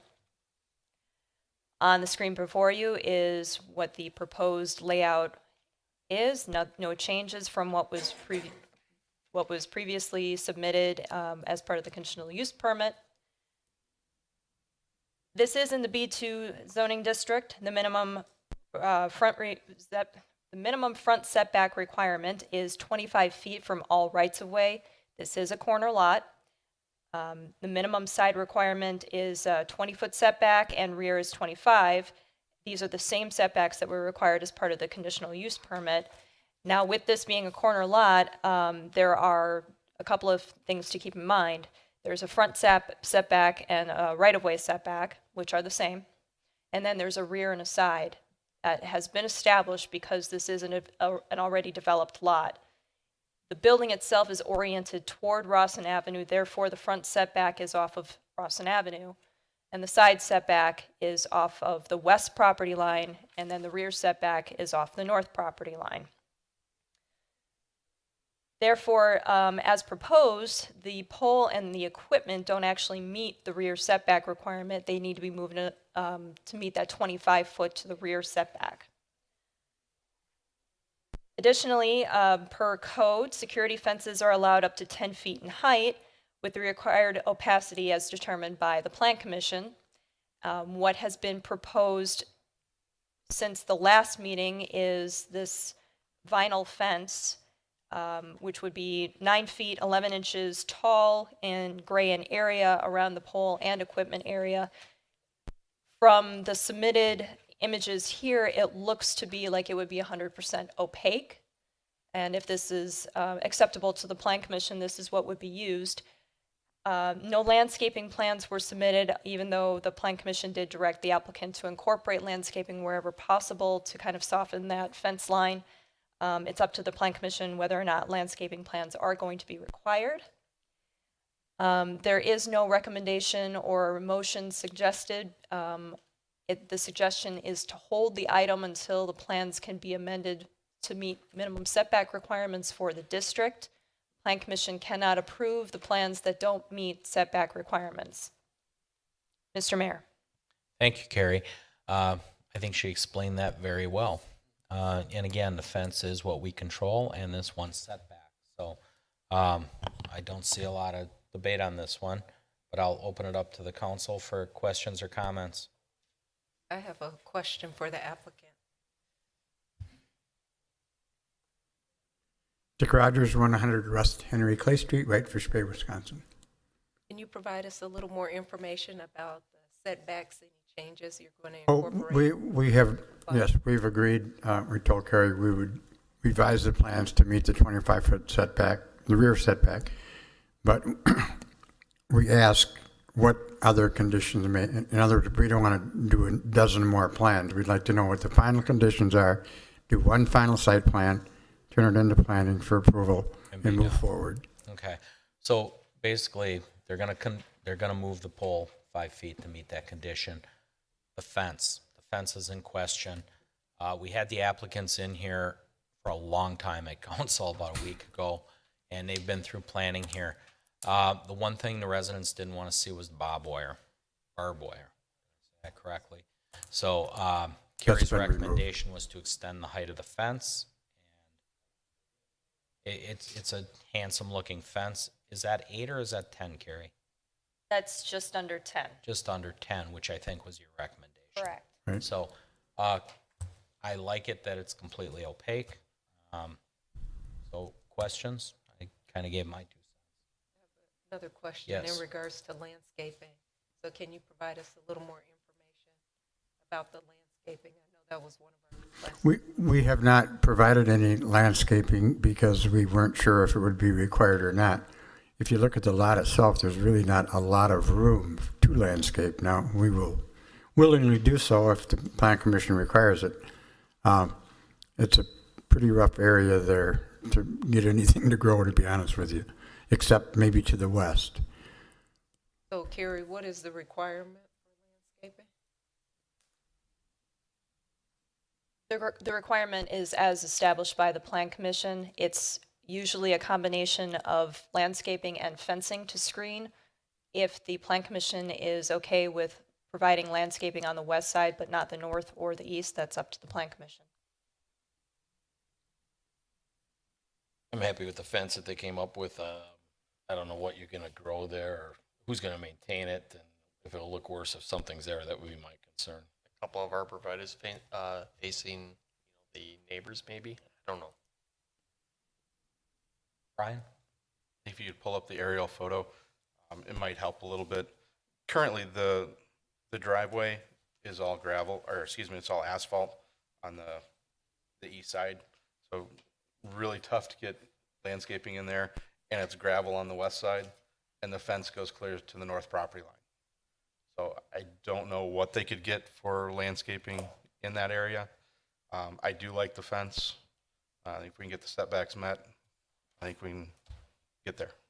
Thank you. Yeah, I agree with Brian. The fence, I do agree with it, that it's opaque because, we were concerned with the children, around there, that play around there, that they could look through it and be enticed to maybe, go in there. So we got rid of the barbed wire, and we got a fence that kind of served the purpose that we talked about. Yeah. Carrie, what's a motion look like? There is none because we can't make a motion on the setbacks, but he knows the direction he has to do. So, So what's, as soon as we turn this, the revised site plan, just change, the fence has been added, just change the setback and submit it to planning? Right, and then it would come back formally in 2 weeks for that final approval. Okay, thank you. Brian? Just to throw it out there, now that Carrie's got the aerial up there, there's one little area that's gravel. Looks like there's, I don't know, structure or something sitting in there in front of that gray car. That would be the only area that really could be landscaped if that was dug out, and because I think they need everything north of there for access to their site, where the existing pavement is.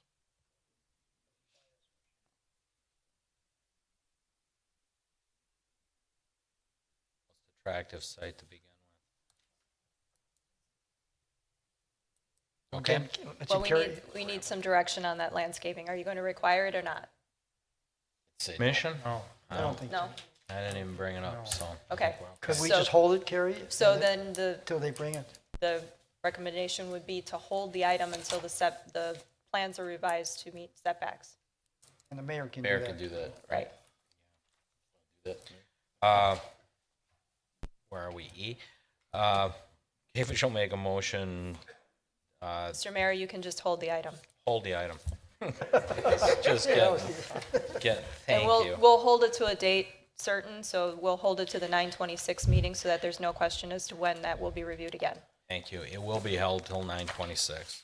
Maybe, does we require the applicant to be here for that? We're already in agreement? As long as there are going to be no additional requirements, which I would expect the Plan Commission to provide that kind of guidance to the applicant now. If it's just a setback requirement, then I would be comfortable with stating such at the meeting that it meets setback requirements. This was the only condition that the Plan Commission had at the previous meeting. Yeah. He's been here a couple times. I've asked for it, we would gladly have given showed the 5-foot setback tonight. It was my understanding that if we agreed to the conditions, we could be approved. Now we're put off another 2 weeks. Oh, I'm sorry. But if it's any consolation, we won't make you come back in 2 weeks. Well, I understand that. Thank you. You're welcome for what it's worth to you. Okay. Item F, rezone, review a request by John Thompson, Summerstone LLC, to rezone the properties at 7725, 7869 South 13th Street from B3 Office and Community Business, RS3 Single Family Residential to B4 Highway Business. Carrie? This request is in advance of pursuing a commercial plan unit development that would affect possibly additional properties, which are currently being negotiated for purchase.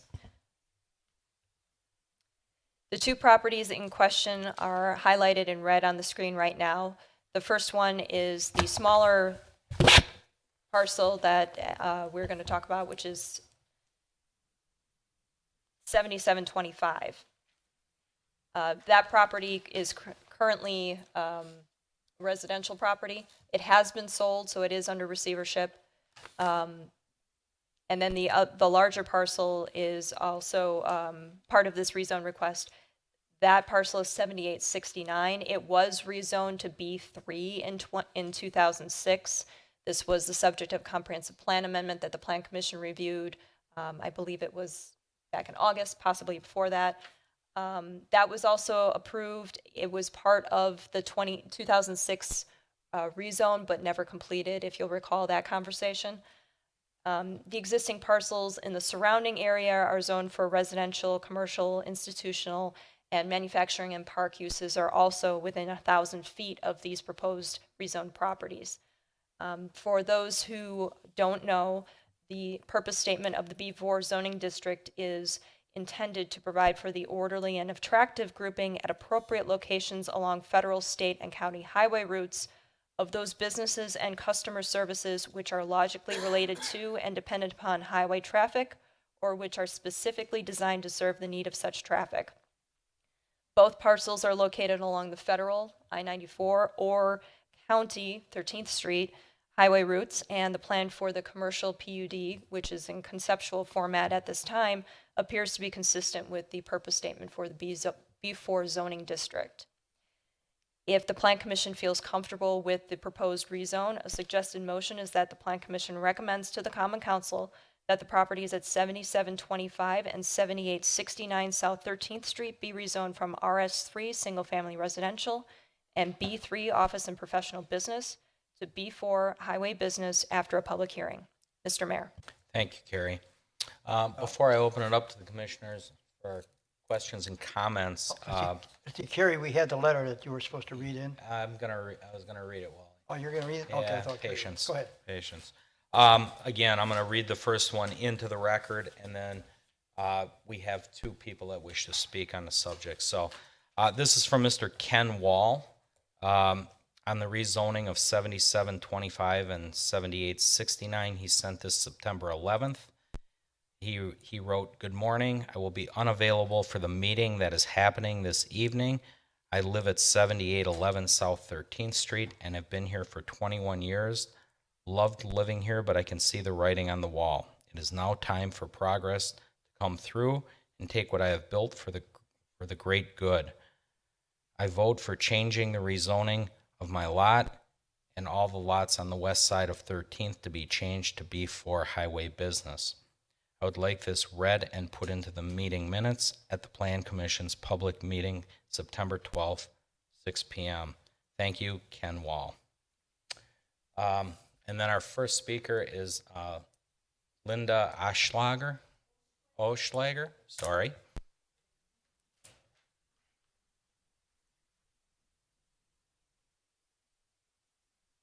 Name and address, please. Linda Olschlager, 7764 South 13th Street, Oak Creek, Wisconsin. I understand this is going to get developed no matter what. I got that. In my opinion, B3 would fit in much better with the mixed use that was voted on by this commission in their last meeting. And to me, mixed use indicates some residential. And if that is actually the intention of the commission, B3 would make it more likely that the existing homeowners on the west side of the street who have not already been bought out might stay and stabilize the existing neighborhood. I'm very much afraid that B4 zoning would open this land to uses that would be incompatible with the neighborhood that has existed here for over 50 years. Our particular home has been there for 164 years. Why should these long-time residents of Oak Creek who have paid their taxes and maintained their properties in a manner which is a credit to the homeowners in the city of Oak Creek have their largest investment devalued by having B4 zoning adjacent to or across the street from their homes? I would like to think that Oak Creek would give us more consideration than an outsider who wants to come in and make a fast buck and then not have to even look at the results. Thank you. Thank you. Our next speaker is Mr. Schmidt.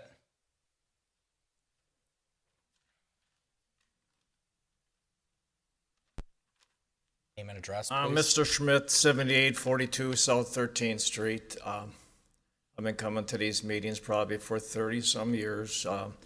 With 13th Street, involved with 13th Street when Mayor Bollinger, Elizabeth Complin were, and they were always for the people.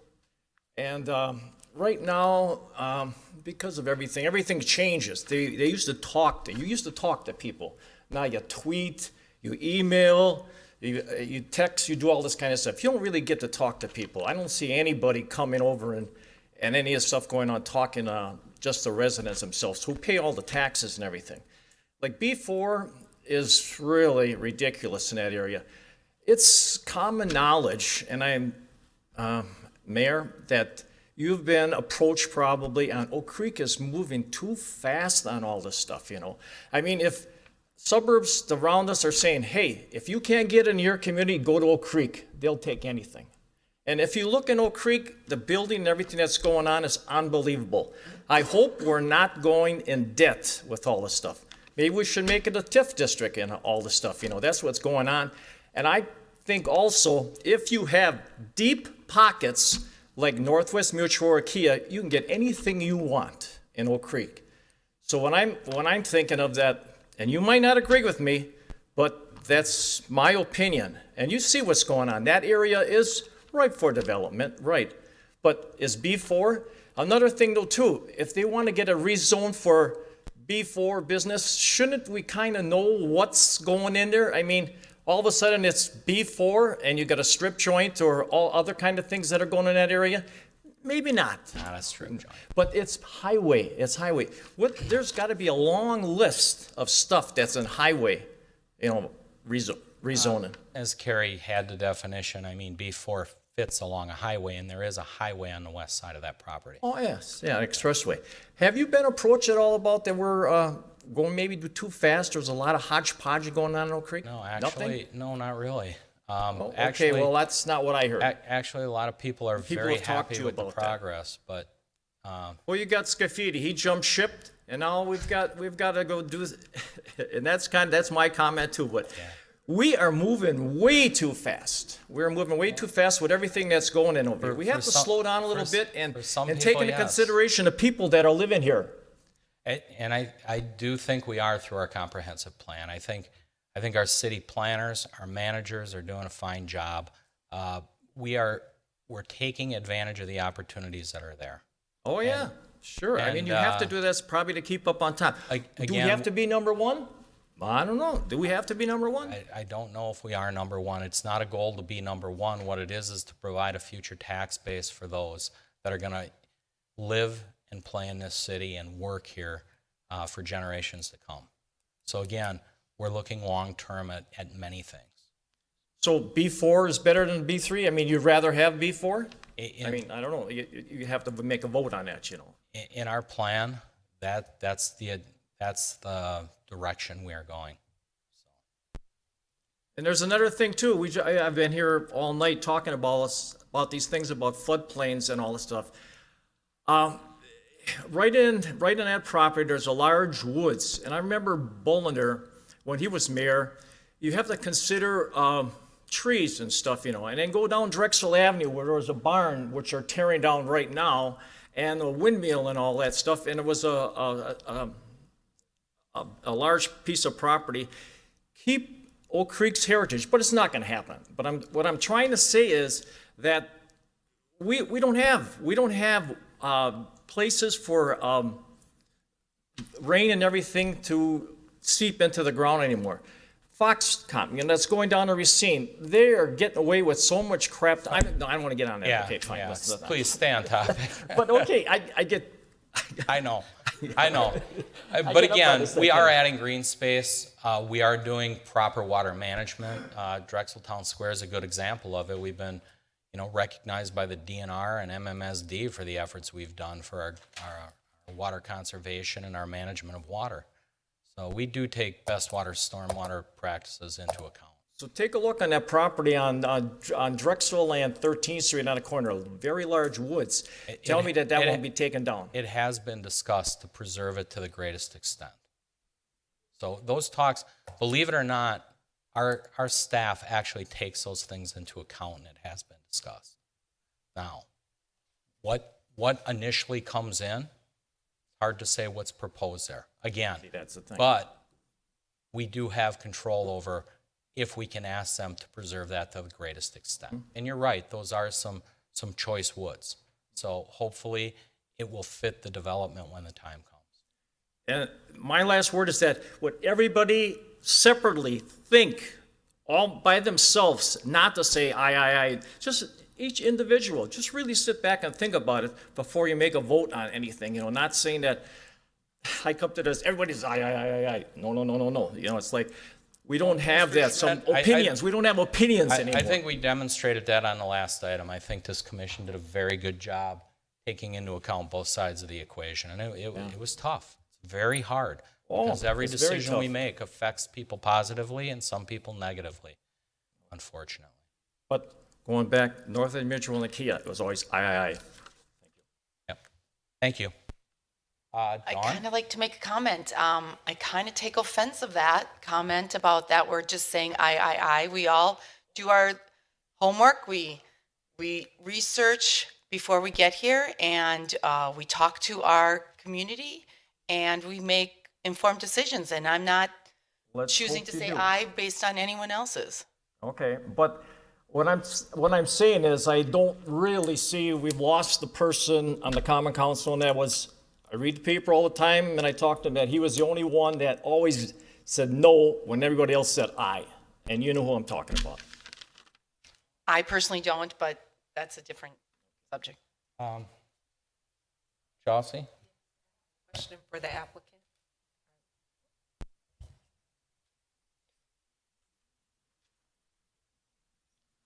John Thompson of Summerstone Development, Waukesha, Wisconsin.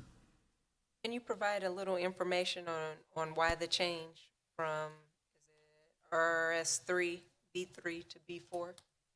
Yes, once this property went to receivership, we were chosen by the receiver to look at acquiring the property and have been working with multiple retail uses, national, variety of different uses. We've since over the past year have come to the staff and the city planner and discussed some of those uses and how we were going to work it, and some of the site plans and some of the different scenarios that could be developed on this site. And as we worked through it, we realized that the comprehensive plan did not match with the current zoning. So since then, we've kind of put things on hold to really get through that whole process, which Carrie had mentioned before. I think the comprehensive plan was amended in August. And then we're kind of going at the, with the pace that the staff has recommended, the best use for this site. And it's come to fruition because we have retail users that were looking for this site, which in the B3 zoning, it doesn't, in the B3 zoning, it doesn't fit with what we're trying to do. So a quick question to Carrie. So our comprehensive plan is not correct? It says RS3 and B3 or B4? So the comprehensive plan was amended to allow for mixed use on the site.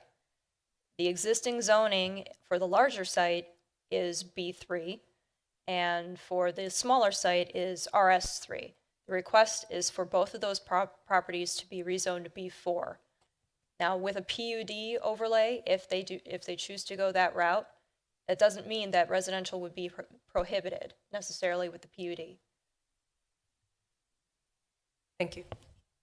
So the situation's similar to the IKEA on Drexel with the home that's still there, because if we do this, we've got five residents still on 13th Street that would not be affected directly by the rezoning, but they'd be dealing with it. It depends on where those properties end up with potential acquisition. Right. If they would be acquired, they'd be part of the PUD, and if not, they would have to be considered as part of the PUD planning. Thank you. You have a comment, sir?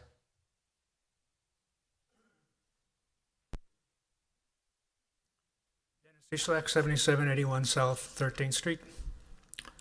I've been there 39 years. I says, I think at the first time in 39 years, I'll have to go against my neighbors. And I go along with B4 rezoning. Is that it, sir? I do respect, I think, this young lady said that the B4 would be attractive buildings in that, and I guess I'm going to rely on that you do take care of my neighbors. Thank you. Thank you. Wally, anything? There, there's another. Oh, one more? Olschlager. Linda? Yes. On the mic, please. I'm trying. There you go. This gentleman said they'd received some retail requests. I'd like to hear what those are. There's a big, long range of retail. There is. I don't know And I would- if he's in negotiations, if he can actually disclose that. Sometimes We'd there's like to have conflict. some idea of what's being considered. We're the ones that are going to have to look at it. Would you please provide a little insight? And if you can't, speak directly, generically. You are correct. There's a variety of uses right now, and users that we're talking to that are national retailers. Most of them are new to the market. I can't, unfortunately, tell you who they are.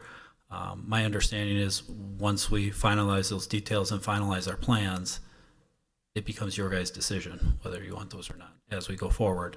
And we'll work closely with staff and the planning department to make sure it's something that works for everybody. And but that's about all I can tell you right now. Thank you. Chris? Pat, anything? Wally? Sorry, Fred. I was just curious about the type of development on that B4. And he answered the question that he can't give us an answer at this time. Go ahead, Pat. I think just clarification. So this property, I think what you said was taken out of receivership, bankruptcy, couldn't sell it for how it was. It was sitting there. So to the residents' concerns, you got a piece of property that's either going to sit there and not be developed, similar to the other one we talked about, or we have to put it into a zoning that potentially, hopefully we can control its best uses. But it was on the market for quite some time, correct? Previous buyer that was under contract with the receiver, they were actually trying to do a mixed-use project, and I think they worked on it for two years. That's part of the reason it sat. They could not get it to work. One, I believe they had the property to the north under contract as well. Didn't meet the density that they wanted. Quite a bit of wetlands on that property. There are some wetlands on this property that we have to work around. So, we've looked at mixed use as well, and it doesn't work for us. And with the amount of traditional retail users that have approached us for this site, is given that's the reason we're ready to go ahead and try to close on this, contingent upon getting it rezoned. So that's where we're at. Thank you. Can Kerry give an example of what would go into B4 for the people in the audience? A variety of retail, office, restaurant type uses would be allowed in the B4 district. If we're talking about a mixed use PUD, that would potentially incorporate residential, but if those residential lots do not become part of the PUD, then we would have to talk about buffer zones and certain things around those residential areas. So it's, B4 does have quite a lot of uses that would be allowed within that district. But typically it would be retail type uses, stores, restaurants, potentially some office buildings or service buildings. That's typical. Thank you. Commissioner Chandler, anything? Wally? I just think we do have control of it, once we rezone, once it it has to comes- come before us. Yes. So we're gonna make sure there's nothing like, did I hear something about a strip joint or something? Yeah. Well, believe me. Yeah. Yeah, that's not allowed in the B4 district. I know, that's not allowed, okay, well, doggone it, but anyways. But there's always a lot of scary speculation out there, but Wally is correct. It comes back through here. So we have Mayor, to just on Wally's comments quickly and to the residents' comments earlier. Myself personally, I'm much more comfortable with the, where we're at when those things come, that it's not a decision already, that goes from the mayor on down on what they want up here. I think we're encouraged to make our own decision and have better control of that, B4 zoning. So I guess I don't agree with your opinion, but maybe things have changed. Could I just have some clarification? I thought at the last planning commission meeting, the decision was to vote for mixed use. I thought that's what that meeting was about, and I thought that you did say, oh yes, we are going to have mixed use. And now he's saying mixed use isn't going to work. But isn't that what you decided last meeting? Well, for B4, it's B3 currently. But she's talking about the comprehensive plan, Dan, and the comprehensive plan for mixed use does allow for the mix of uses in the neighborhood. So that would, because it included the residential properties that are on 13th Street, that would allow them to remain residential, and it would allow these other properties to develop with additional uses such as commercial uses, such as restaurants, retail, that kind of thing. So the area is appropriate for mixed use in the comprehensive plan, which would allow, again, those residences and then some other commercial type development around it.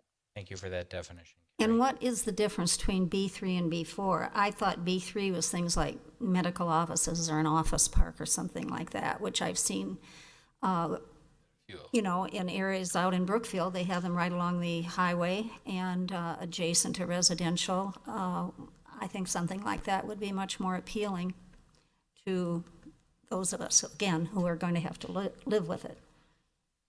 Carrie, do you want to? B3 is Sir, can't speak. You got to be on the mic.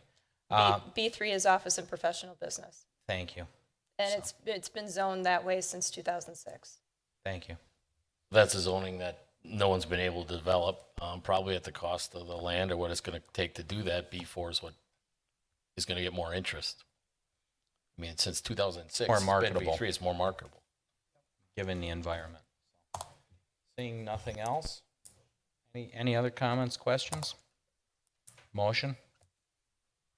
Dick will make a motion. The Plan Commission recommends to the Common Council that the properties at 7725 and 7869 South 13th Street be rezoned from RS3 Single Family Residential and B3 Office and Professional Business to B4 Highway Business after a public hearing. Carl seconds. Roll call. Hickman, aye. Johnston, aye. Grillo, aye. Kavich, aye. Kuzikowski, aye. Carl, no. Seifert, aye. Chandler, aye. See, you got to know. We are looking for an adjournment. Perillo moves to adjourn at 8 o'clock. Seifert seconds. Roll call. Hickman, aye. It's 8:19. Sorry, the computer is wrong. Johnston, aye. Perillo, aye. Kavich, aye. Kuzikowski, aye. Carl, aye. Seifert, aye. Chandler, aye. Thank you for tuning in. This weekend, we have the Peak Behind Oak Creek. Starts at 10 o'clock. Our facilities will be open for public tours, along with some area businesses. Please try to take advantage. Establishments such as PPG, some of our hotels, our churches, along with city facilities will be open for tours, 10 a.m. to 2. Hope to see you all there. Get out there, discover, and celebrate Oak Creek. Thank you.